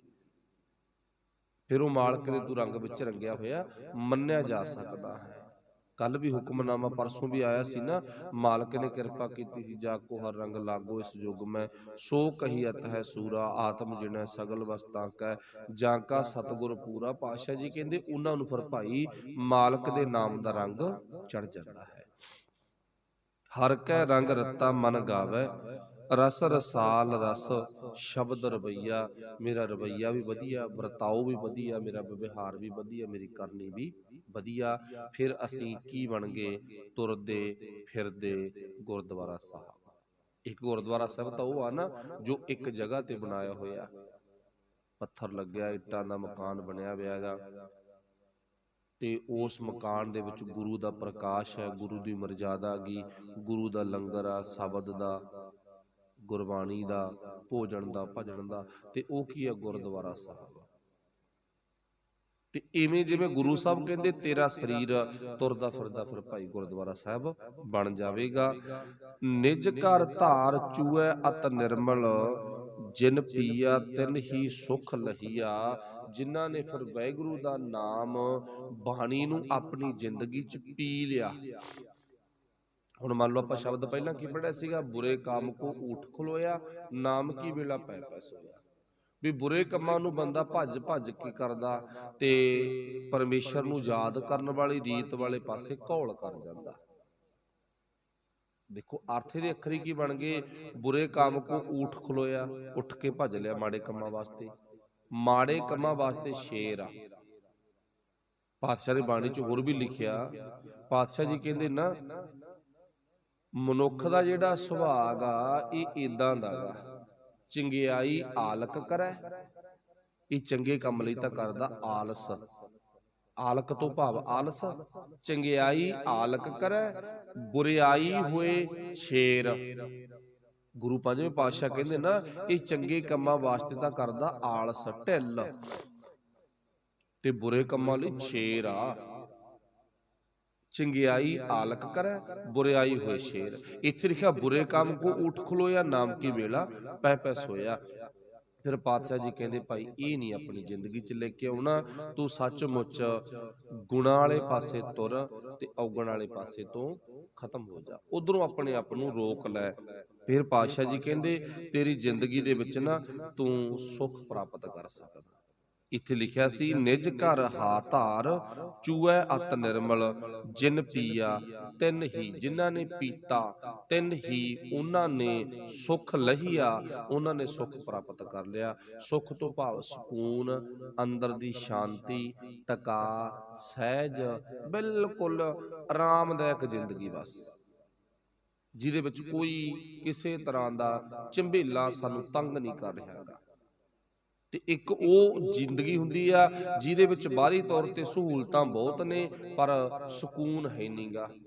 ਮਹਿੰਗੀਆਂ ਗੱਡੀਆਂ ਨੇ ਪਰ ਸ਼ਾਂਤੀ ਹੈ ਨਹੀਂ, ਮਹਿੰਗੇ ਘਰ ਨੇ ਸ਼ਾਂਤੀ ਹੈ ਨਹੀਂ, ਮਹਿੰਗੇ ਖਾਣੇ ਨੇ ਸ਼ਾਂਤੀ ਹੈ ਨਹੀਂ, ਪਰ ਇੱਕ ਰੁੱਖੇ ਖਾਣੇ ਆ ਸ਼ਾਂਤੀ ਹੈ, ਝੌਪੜੀਆਂ ਨੇ ਸ਼ਾਂਤੀ ਹੈ, ਭਾਵੇਂ ਕੁਝ ਵੀ ਨਹੀਂ ਪੱਲੇ ਹੈ ਦੁਨਿਆਵੀ ਤਲ ਤੇ ਪਰ ਸ਼ਾਂਤੀ ਜ਼ਰੂਰ ਹੈ। ਤੇ ਗੁਰੂ ਸਾਹਿਬ ਕਹਿੰਦੇ ਫਿਰ ਉਹਨਾਂ ਦੀ ਜ਼ਿੰਦਗੀ 'ਚ ਸੁੱਖ ਆਉਂਦਾ, ਸ਼ਾਂਤੀ ਆਉਂਦੀ ਆ, ਜੋ ਮਾਲਕ ਨਾਲ ਜੁੜ ਜਾਂਦੇ ਨੇ, ਉਹਨਾਂ ਦੀ ਜ਼ਿੰਦਗੀ ਵਧੀਆ ਬਣਦੀ ਆ। ਫਿਰ ਅੱਗੇ ਚੌਥੇ ਪਾਤਸ਼ਾਹ ਜ਼ਿਕਰ ਕਰਦੇ ਨੇ ਮਨ ਹੱਠ ਕਰਮ ਕਰੈ ਅਭਿਮਾਨੀ। ਅਭਿਮਾਨੀ ਤੋਂ ਭਾਵ ਹੁੰਦਾ ਹੰਕਾਰੀ। ਮਨ ਹੱਠ, ਮਨ ਦੀ ਹਿੰਡ, ਮਨ ਦੀ ਹਿੰਡ ਕਰਕੇ ਕੋਈ ਵੀ ਕੰਮ ਕਰਨਾ। ਆਪਾਂ ਨੂੰ ਪਤਾ ਸਰੀਰਕ ਤਲ ਤੇ ਸਾਡੇ ਪਰਿਵਾਰਾਂ ਦੇ ਵਿੱਚ ਹੀ ਬਹੁਤ ਉਹ ਬੰਦੇ ਹੁੰਦੇ ਨੇ, ਉਹ ਸੱਜਣ ਹੁੰਦੇ ਨੇ ਜਿਹੜੇ ਹਿੰਡੀ ਹੁੰਦੇ ਨੇ, ਹਿੰਡ ਨਹੀਂ ਛੱਡਦੇ। ਉਹ ਸਿਆਣਿਆਂ ਦੀ ਕਹਾਵਤ ਆ ਨਾ, ਕਹਿੰਦੇ ਹਿੰਡ ਨਹੀਂ ਛੱਡਣੀ ਪਿੰਡ ਛੱਡ ਦੂੰਗਾ, ਪਰ ਲੇਕੀ ਦੀ ਗੱਲ ਨਹੀਂ ਹੈ, ਹਨਾ, ਹਿੰਡ ਛੱਡ ਦੇਣੀ ਚਾਹੀਦੀ ਆ। ਇੱਥੇ ਗੱਲ ਕੀਤੀ ਆ ਮਨ ਹੱਠ ਦੀ, ਆਪਣੇ ਮਨ ਦੇ ਹੱਠ ਨਾਲ, ਮਨ ਦੀ ਹਿੰਡ ਕਰਕੇ। ਤੇ ਬਾਣੀ ਚ ਤਾਂ ਇਉਂ ਵੀ ਲਿਖਿਆ ਨਾ ਮਨ ਹੱਠ ਕਿਨੈ ਨਾ ਪਾਇਓ। ਮੰਨ ਲਓ ਮੇਰੀ ਹਿੰਡ ਹੋ ਗਈ ਵੀ ਮੈਂ ਕਿਸੇ ਨਾਲ ਧੱਕੇ ਨਾਲ ਦੋਸਤੀ ਕਰਨੀ ਆ, ਧੱਕੇ ਨਾਲ ਕਿਸੇ ਨਾਲ ਲਿਹਾਜ਼ ਪਾਉਣੀ ਆ, ਨਹੀਂ ਪੈ ਸਕਦੀ। ਸੌਖੀ ਜੀ ਗੱਲ ਆ ਗਈ, ਧੱਕੇ ਨਾਲ ਨਾ। ਹਾਂ ਜਦੋਂ ਮਤਲਬ ਕਿ ਅੰਦਰ ਪਿਆਰ ਆਗਾ, ਸ਼ੁਭ ਗੁਣ ਨੇ, ਉਦੋਂ ਆਟੋਮੈਟਿਕ ਦੋਸਤੀ ਬਣ ਜੂਗੀ, ਉਦੋਂ ਧੱਕਾ ਕਰਨ ਦੀ ਲੋੜ ਹੀ ਨਹੀਂ। ਪਾਤਸ਼ਾਹ ਜੀ ਕਹਿੰਦੇ ਧੱਕੇ ਨਾਲ ਕੋਈ ਕੰਮ ਨਹੀਂ ਕਰਦਾ। ਮਨ ਹੱਠ ਕਿਨੈ ਨਾ ਪਾਇਓ, ਪਾਤਸ਼ਾਹ ਜੀ ਕਹਿੰਦੇ ਮਨ ਹੱਠ ਕਰਕੇ ਤਾਂ ਤੂੰ ਕੁਛ ਵੀ ਨਹੀਂ ਪਾ ਸਕਦਾ। ਸੱਚਾਈ ਆ, ਕਈ ਵਾਰ ਨਾ ਆਪਾਂ ਬੱਚੇ ਨੂੰ ਕਹਿ ਦਿੰਦੇ ਆ ਪੁੱਤ ਤੂੰ ਮੈਨੂੰ ਨਾ ਅੰਕਲ ਜੀ ਕਹਿ, ਚਾਚਾ ਜੀ ਕਹਿ, ਤਾਇਆ ਜੀ ਕਹਿ, ਪਰ ਕਹਾਉਣੇ ਧੱਕੇ ਨਾਲ, ਧੱਕੇ ਨਾਲ ਬੱਚਾ ਕਦੇ ਨਹੀਂ ਕਹਿੰਦਾ ਹੈਗਾ। ਕਦੇ ਨਾਮਦੇਵ ਨੂੰ ਵੀ ਕਿਹਾ ਜਾਂਦਾ ਸੀਗਾ ਵੀ ਤੂੰ ਧੱਕੇ ਨਾਲ ਅੱਲਾ ਕਹਿ, ਉਹ ਕਹਿੰਦਾ ਮੈਂ ਨਹੀਂ ਕਹਿਣਾ। ਚਲੋ ਕਹਿਣ ਤੋਂ ਭਾਵ ਮਨ ਦੀ ਹਿੰਡ, ਮਨ ਦੀ ਹਿੰਡ ਸਾਡੀ ਜ਼ਿੰਦਗੀ ਦੇ ਵਿੱਚ ਸਾਨੂੰ ਬਹੁਤ ਵੱਡੀ ਰੁਕਾਵਟ ਆ, ਇਹ ਪਾਸ ਨਹੀਂ ਹੋਣ ਦਿੰਦੀ। ਜਿੱਥੇ ਪਿਆਰ ਕੰਮ ਕਰਦਾ, ਪਾਤਸ਼ਾਹ ਕਹਿੰਦੇ ਮਨ ਦੀ ਹਿੰਡ ਨਹੀਂ ਕੰਮ ਕਰਦੀ। ਹੁਣ ਇੱਥੇ ਜ਼ਿਕਰ ਕੀਤਾ ਮਨ ਹੱਠ ਕਰਮ ਕਰੈ ਅਭਿਮਾਨੀ, ਮਨ ਹੱਠ ਕਰਮ ਕਰੈ ਅਭਿਮਾਨੀ। ਅੰਦਰ ਹੰਕਾਰ ਵੀ ਆ, ਹਿੰਡ ਵੀ ਆ, ਤੇ ਕਰਮ ਵੀ ਬੰਦਾ ਕਰ ਰਿਹਾ ਗਾ, ਪਰ ਜਿਹੜਾ ਕਰਮ ਕਰ ਰਿਹਾ ਨਾ ਇਹ ਕਰਦਾ ਗਾ ਮਨ ਦੀ ਹਿੰਡ ਕਰਕੇ। ਬਸ ਹਿੰਡ ਆ, ਹੋਰ ਕੋਈ ਚੱਕਰ ਨਹੀਂ। ਮੰਨ ਲਵੋ ਸੌਖੀ ਜੀ ਗੱਲ ਵੀ ਇੱਕ ਉਹ ਬੱਚਾ ਗਾ ਜਿਹਨੂੰ ਸਕੂਲ ਦੇ ਵਿੱਚ ਨਾ ਬਹੁਤ ਟੀਚਰਾਂ ਵੱਲੋਂ ਸਤਿਕਾਰ ਮਿਲਦਾ, ਆਦਰ ਮਿਲਦਾ, ਪਿਆਰ ਮਿਲਦਾ ਗਾ, ਪਰ ਜਿਹੜਾ ਉਹਨੂੰ ਆਦਰ ਸਤਿਕਾਰ ਪਿਆਰ ਮਿਲਿਆ ਨਾ ਉਹ ਗੁਣਾ ਕਰਕੇ ਮਿਲਿਆ ਗਾ। ਤੇ ਦੂਜੇ ਬੱਚੇ ਨੇ ਕਰ ਲਈ ਰੀਸ, ਦੂਜੇ ਨੇ ਰੀਸ ਕਰ ਲਈ ਨਾ, ਉਹ ਕਹਿੰਦਾ ਮੈਂ ਵੀ ਟੀਚਰਾਂ ਤੋਂ ਇਵੇਂ ਜਿਵੇਂ ਪਿਆਰ ਪ੍ਰਾਪਤ ਕਰਨਾ, ਮਾਣ ਪ੍ਰਾਪਤ ਕਰਨਾ, ਸਤਿਕਾਰ ਪ੍ਰਾਪਤ ਕਰਨਾ ਗਾ, ਪਰ ਚੇਤਾ ਰੱਖਿਓ ਗੁਣ ਹੈ ਨੀ ਗਾ। ਉਹਨੇ ਧੱਕੇ ਦੇ ਨਾਲ ਹੀ ਟੀਚਰਾਂ ਤੋਂ ਦੂਜੇ ਲਾਇਕ ਬੱਚੇ ਵਾਂਗੂ ਪਿਆਰ ਖੱਟਣ ਦੀ ਕੋਸ਼ਿਸ਼ ਕੀਤੀ, ਪਰ ਚੇਤਾ ਰੱਖਿਓ ਉਹਨੂੰ ਉਹ ਪਿਆਰ ਨਹੀਂ ਮਿਲਿਆ। ਟੀਚਰਾਂ ਕੋਲ ਤਾਂ ਕਿੱਥੇ ਮਿਲਣਾ, ਲਾਇਕ ਤੇ ਨਲਾਇਕ ਪੁੱਤ ਹੋਣ ਤਾਂ ਉਹ ਮਾਪਿਆਂ ਕੋਲੋਂ ਵੀ ਪਿਆਰ ਨਹੀਂ ਖੱਟ ਸਕਦੇ, ਧੱਕੇ ਦੇ ਨਾਲ, ਮਨ ਦੀ ਹਿੰਡ ਕਰਕੇ, ਮਨ ਦਾ ਹੱਠ ਕਰਕੇ। ਪਰ ਪਾਤਸ਼ਾਹ ਜੀ ਕਹਿੰਦੇ ਜੇ ਤੂੰ ਆਪਣਾ ਕਰਮ ਵਧੀਆ ਬਣਾ ਲਏ ਫਿਰ ਮਨ ਦੀ ਹਿੰਡ ਕਰਨ ਦੀ ਲੋੜ ਨਹੀਂ ਹੈ। ਧੱਕਾ ਕਰਨ ਦੀ ਲੋੜ ਨਹੀਂ ਹੈ। ਚਲੋ ਕਾਫੀ ਤੁਸੀਂ ਸਮਝਦੇ ਹੋਵੋਗੇ ਮਨ ਦੀ ਹਿੰਡ ਆ ਜਿਹੜੀ ਉਹ ਸਾਰੇ ਕੰਮਾਂ 'ਚ ਹੀ ਰੋਕ ਪਾਉਂਦੀ ਆ, ਸਾਰੇ ਕੰਮਾਂ ਦੇ ਵਿੱਚ ਹੀ ਸਾਨੂੰ ਨਾ ਇੱਕ ਅੜਿੱਕਾ ਪਾ ਦਿੰਦੀ ਆ, ਸਾਡੀ ਜ਼ਿੰਦਗੀ ਦੇ ਵਿੱਚ ਖੜੋਤ ਬਣ ਜਾਂਦੀ ਆ। ਮਨ ਦੀ ਹਿੰਡ ਮਨ ਹੱਠ ਕਰਮ ਕਰੈ ਅਭਿਮਾਨੀ, ਮਨ ਹੱਠ ਕਰਕੇ ਕਰਮ ਵੀ ਬੜੇ ਕਰਦਾ, ਪਰ ਹਿੰਡ ਦੇ ਵਿੱਚ ਕੀਤੇ ਹੋਏ ਕਰਮ ਵੀ ਮਾੜੀ ਨੇ। ਉਲਟਾ ਹੰਕਾਰ ਵੀ ਨਹੀਂ ਛੱਡਦਾ, ਅਭਿਮਾਨ ਵੀ ਨਹੀਂ ਛੱਡਦਾ, ਰੰਗੜਾਊ ਵੀ ਨਹੀਂ ਛੱਡਦਾ, ਆਕੜ ਵੀ ਨਹੀਂ ਛੱਡਦਾ ਗਾ। ਗੁਰੂ ਸਾਹਿਬ ਕਹਿੰਦੇ ਭਾਈ ਆਕੜ ਤਾਂ ਛੱਡਣੀ ਪੈਣੀ ਹੈ ਨਾ। ਮਾਲਕ ਬਖਸ਼ਿਸ਼ ਕਰੇ ਇਸ ਗੱਲ ਨੂੰ ਆਪਾਂ ਸਮਝਦੇ ਹਾਂ। ਗੁਰਦੇਵ ਪਾਤਸ਼ਾਹ ਜੀ ਕਹਿੰਦੇ ਮਨ ਹੱਠ ਕਰਮ ਕਰੈ ਅਭਿਮਾਨੀ। ਫਿਰ ਅੱਗੇ ਉਦਾਹਰਨ ਕੀ ਦਿੱਤੀ ਹੈ, ਜਿਵੇਂ ਬਾਲਕ ਬੱਚਾ, ਜਿਵੇਂ ਬੱਚਾ ਹਿੰਡ ਕਰਦਾ ਗਾ। ਆਪਾਂ ਕਈ ਵਾਰ ਸਿਆਣਾ ਬੰਦਾ ਹੋਵੇ ਨਾ ਤੇ ਉਹ ਕਿਸੇ ਕੰਮ ਦੀ ਹਿੰਡ ਫੜ ਲਵੇ ਤੇ ਆਪਾਂ ਕਹਿੰਦੇ ਲੈ ਤੂੰ ਤਾਂ ਨਿਆਣਿਆਂ ਵਾਲੇ ਕੰਮ ਕਰ ਦਾਂਗਾ, ਨਿਆਣਿਆਂ ਵਾਂਗੂ ਹਿੰਡ ਫੜੀ ਬੈਠਾਂਗਾ। ਅਸੀਂ ਕਹਿੰਦੇ ਵੀ ਨਿਆਣਿਆਂ ਵਾਂਗੂ ਹਿੰਡ ਫੜੀ ਬੈਠਾਂਗਾ। ਕਈ ਵਾਰ 70 ਸਾਲ ਦਾ, ਕੋਈ 60 ਸਾਲ ਦਾ, ਕੋਈ 50 ਸਾਲ ਦਾ, ਕੋਈ 45 ਸਾਲ ਦਾ, ਜਾਣੀ ਕਿ ਜਿਹਦੀ ਉਮਰ ਬਚਪਨ ਦੇ ਵਿੱਚੋਂ ਨਿਕਲ ਚੁੱਕੀ ਆ ਤੇ ਉਹ ਬੰਦਾ ਕਿਸੇ ਵੀ ਪ੍ਰਕਾਰ ਦੀ ਹਿੰਡ ਕਰੇ ਤੇ ਆਪਾਂ ਕਹਿੰਦੇ ਨਿਆਣੇ ਵਾਲੀ ਹਿੰਡ ਫੜੀ ਬੈਠਾ। ਸੌਖੀ ਜੀ ਗੱਲ ਮੰਨਣਗੇ। ਸਮੇਂ ਸਮੇਂ ਤੇ ਗੁਰੂ ਦੇ ਘਰ ਵਿੱਚ ਸੌਖੀ ਜੀ ਗੱਲ ਆ, ਸਮਝਣ ਵਾਸਤੇ ਆ, ਕਿਉਂਕਿ ਆਪਾਂ ਗੱਲ ਪਹਿਲਾਂ ਕੀਤੀ ਆ ਵੀ ਕਈ ਵਾਰ ਸਾਨੂੰ ਇਉਂ ਮਹਿਸੂਸ ਹੁੰਦਾ ਵੀ ਇਹ ਗੱਲ ਤਾਂ ਜੀ ਸਾਡੇ ਤੇ ਆ ਗਈ, ਸਾਨੂੰ ਕਹੇ ਤਾਂ ਸਾਡੇ ਤੇ ਲੱਗ ਗਈ, ਇਦਾਂ ਨਾ, ਇਹ ਕੋਈ ਮਤਲਬ ਨਹੀਂ ਹੈ। ਸਮੇਂ ਸਮੇਂ ਦੇ ਮੁਤਾਬਕ ਗੁਰੂ ਨਾਨਕ ਸਾਹਿਬ ਦੇ ਸਿਆਣੇ ਪੁੱਤਰ ਜਿਨ੍ਹਾਂ ਦੀ ਅਵਸਥਾ ਬੁਢੇਪੇ ਵਿੱਚ ਚਲੀ ਗਈ, ਨਾ, ਉਹਨਾਂ ਨੇ ਆਪਣੇ ਕੰਮ ਛੱਡਤੇ, ਹਿੰਡ ਛੱਡਤੀ ਤੇ ਜਿਸ ਥਾਂ ਤੇ ਉਹ ਸੇਵਾਵਾਂ ਨਿਭਾਉਂਦੇ ਨੇ ਉਹ ਸੇਵਾਵਾਂ ਉਹਨਾਂ ਨੇ ਅੱਗੇ ਨੌਜਵਾਨ ਜਾਣੀ ਕਿ ਜੰਗ ਮੁੰਡਿਆਂ ਨੂੰ, ਜੰਗ ਲੜਕਿਆਂ ਨੂੰ ਸੇਵਾਵਾਂ ਦੇ ਦਿੱਤੀਆਂ। ਪੁੱਤ ਤੁਸੀਂ ਸਾਂਭੋ। ਕਿੰਨੀ ਸਿਆਣੀ ਗੱਲ ਆ, ਹਨਾ। ਤੇ ਜਿਹਦੇ ਵਿੱਚੋਂ ਆਪਾਂ ਇਹ ਵੀ ਕਹਿ ਸਕਦੇ ਹਾਂ ਇੱਕ ਬੁੱਢਾ ਦਲ ਬਣ ਗਿਆ, ਇੱਕ ਤਰਨਾ ਦਲ ਬਣ ਗਿਆ। ਚਲੋ ਸੌਖਾ, ਵੈਸੇ ਦਲ ਬਹੁਤ ਨੇਗੇ, ਇੱਕ ਸਮਝਣ ਵਾਸਤੇ ਗੱਲ ਆ। ਬੁੱਢਾ ਅੱਡ, ਅਸੀਂ ਬਹਿ ਕੇ ਕੰਮ ਕਰ ਲਾਂਗੇ ਜਿੰਨਾ ਕੁ ਹੋਇਆ ਸਾਥੋਂ, ਅਸੀਂ ਤੁਹਾਡੇ ਵਾਂਗੂ ਨਾ ਭੱਜ ਨੱਠ ਕੇ ਨਹੀਂ ਹੁਣ ਕਰ ਸਕਦੇ, ਬਾਕੀ ਕੰਮ ਤੁਸੀਂ ਕਰੋ। ਪਿਆਰ ਦੇ ਨਾਲ ਜ਼ਿੰਮੇਵਾਰੀ ਨੌਜਵਾਨਾਂ ਨੂੰ ਦਿੱਤੀ। ਤੇ ਹੁਣ ਅੱਜ ਇੱਥੇ ਹਿੰਡ ਦੀ ਗੱਲ ਚੱਲਦੀ ਆ। ਕਈ ਵਾਰ ਹਿੰਡ ਬਜ਼ੁਰਗ ਵੀ ਫੜੀ ਬੈਠੇ ਹੁੰਦੇ ਆ, ਨਹੀਂ ਸਾਰਾ ਦੇਣ ਲੈਣ ਮੇਰੇ ਕੋਲੇ ਹੋਣਾ ਚਾਹੀਦਾ। ਕਈ ਵਾਰ ਸਾਡੇ ਜੀਵਨ ਦਾ ਇਦਾਂ ਦਾ ਹਾਲਾਤ ਹੁੰਦਾ, ਨਾ ਮੇਰੇ ਬਿਨਾਂ ਤਾਂ ਘਰ ਖੜ ਜੂਗਾ, ਮੇਰੇ ਬਿਨਾਂ ਤਾਂ ਸਾਂਝਾ ਕੰਮ ਖੜ ਜੂਗਾ, ਮੇਰੇ ਬਿਨਾਂ ਤਾਂ ਆ ਨਹੀਂ ਹੋਣਾਗਾ। ਜਾਣੀ ਕਿ ਸਾਡੀ ਹਿੰਡ ਅਜੇ ਵੀ ਜਵਾਕਾਂ ਵਾਲੀ ਆ। ਹੋ ਗਏ ਵਡੇਰੀ ਉਮਰ ਦੇ, ਪਰ ਗੁਰੂ ਸਾਹਿਬ ਕਹਿੰਦੇ ਹਿੰਡ ਨਹੀਂ ਛੱਡ ਰਿਹਾਗਾ, ਹਿੰਡ ਤੋਂ ਨਹੀਂ ਭੰਮ ਰਿਹਾਗਾ। ਪਰ ਨਹੀਂ ਪੁੱਤ, ਸਿਆਣਿਆਂ ਦੇ ਬੋਲ ਨੇ, ਰੁੱਤ ਦੇ ਮੇਵੇ ਹੁੰਦੇ ਆ, ਰੁੱਤ ਦੇ ਕੰਮ ਹੁੰਦੇ ਨੇ, ਰੁੱਤ ਦੇ ਮਤਲਬ ਕਿ ਨਾ ਜ਼ਿੰਦਗੀ ਦੇ ਬਦਲਾਅ ਚੜਾਅ ਆਉਂਦੇ ਰਹਿੰਦੇ ਨੇਗੇ। ਤੂੰ ਆਪਣੇ ਜੀਵਨ ਨੂੰ ਬਦਲ। ਇਸ਼ਾਰਾ ਗਾ ਵੀ ਸਾਨੂੰ ਕਈ ਵਾਰ ਨਾ ਇਦਾਂ ਦੀਆਂ ਜ਼ਿੰਮੇਵਾਰੀਆਂ ਨੇ ਜਿਹੜੀਆਂ ਸਾਂਝੇ ਥਾਵਾਂ ਦੀਆਂ, ਮੰਦਰਾਂ ਦੀਆਂ, ਮਸੀਤਾਂ ਦੀਆਂ, ਗਿਰਜਾ ਘਰਾਂ ਦੀਆਂ, ਗੁਰਦੁਆਰਿਆਂ ਦੀਆਂ, ਉਹ ਜੰਗ ਨੌਜਵਾਨਾਂ ਨੂੰ ਦੇਣੀਆਂ ਚਾਹੀਦੀਆਂ ਨੇ। ਸਾਡੀ ਹਿੰਡ ਕੀ ਹੁੰਦੀ ਆ, ਮੈਂ ਬਣੂੰਗਾ, ਹੋਰ ਨਹੀਂ ਕੋਈ ਕੁਝ ਬਣ ਸਕਦਾ, ਮੈਥੋਂ ਬਿਨਾਂ ਨਹੀਂ ਢਾਂਚਾ ਲੋਟ ਆਉਂਦਾ। ਨਹੀਂ, ਬਾਪੂ ਜੀ, ਪਿਤਾ ਜੀ, ਦਾਦਾ ਜੀ, ਇਹ ਬਾਬੇ ਨਾਨਕ ਦਾ ਸਿਧਾਂਤ ਆ। ਉਹਨਾਂ ਨੇ ਵੀ ਜ਼ਿੰਮੇਵਾਰੀ ਜੰਗ ਮੁੰਡਿਆਂ ਨੂੰ ਦਿੱਤੀ ਸੀ ਕਿ ਬਾਬਾ ਲਹਿਣਾ ਜੀ ਨੂੰ ਰਹਿਣ ਦੇ, ਤੂੰ ਛੱਡ ਦੇ, ਹੁਣ ਅੱਗੇ ਨੌਜਵਾਨ ਨੂੰ ਸੰਭਾਲੇ। ਹਿੰਡ ਗੁਰੂ ਸਾਹਿਬ ਕਹਿੰਦੇ ਨਹੀਂ, ਮਨ ਹੱਠ ਕਰਮ ਕਿਨ ਕਰੈ ਅਭਿਮਾਨੀ। ਹੰਕਾਰ ਆ, ਵਾਹਿਗੁਰੂ ਕਹਿੰਦੇ ਛੱਡਣਾ ਪਊਗਾ। ਚਲੋ ਇਥੋਂ ਕਾਫੀ ਆਪਾਂ ਛੋਟੀਆਂ ਗੱਲਾਂ ਸਮਝ ਲਈਆਂ ਵੀ ਬੰਦੇ ਦੀ ਜਿਹੜੀ ਹਿੰਡ ਆ ਉਹ ਕਈ ਵਾਰ ਬੱਚਿਆਂ ਵਾਲੀ ਹੋ ਜਾਂਦੀ ਆ। ਬੰਦੇ ਦੀ ਜਿਹੜੀ ਹਿੰਡ ਆ ਉਹ ਕਈ ਵਾਰ ਬੰਦਿਆਂ ਨੂੰ ਨੁਕਸਾਨ ਵੀ ਕਰ ਜਾਂਦੀ ਆ। ਬੰਦੇ ਦੀ ਜਿਹੜੀ ਹਿੰਡ ਆ ਉਹ ਧਰਮ ਦੀ ਦੁਨੀਆ ਵਿੱਚ ਵੀ ਬਹੁਤ ਵੱਡਾ ਨੁਕਸਾਨ ਕਰ ਜਾਂਦੀ ਆ। ਮਨ ਹੱਠ ਕਿਨੈ ਨਾ ਪਾਇਓ, ਇੱਥੇ ਵੀ ਲਿਖਿਆ ਮਨ ਹੱਠ ਕਰਮ ਕਰੈ ਅਭਿਮਾਨੀ। ਅੱਗੇ ਲਿਖਿਆ ਜਿਉ ਬਾਲਕ ਬਾਲੂ ਘਰ ਉਸਰਈਆ। ਜਿਵੇਂ ਬਾਲਕ ਨਾ ਮਿੱਟੀ ਦਾ ਘਰ ਬਣਾ ਕੇ ਕਵੇ ਤੇ ਇਹ ਘਰ ਪੱਕਾ।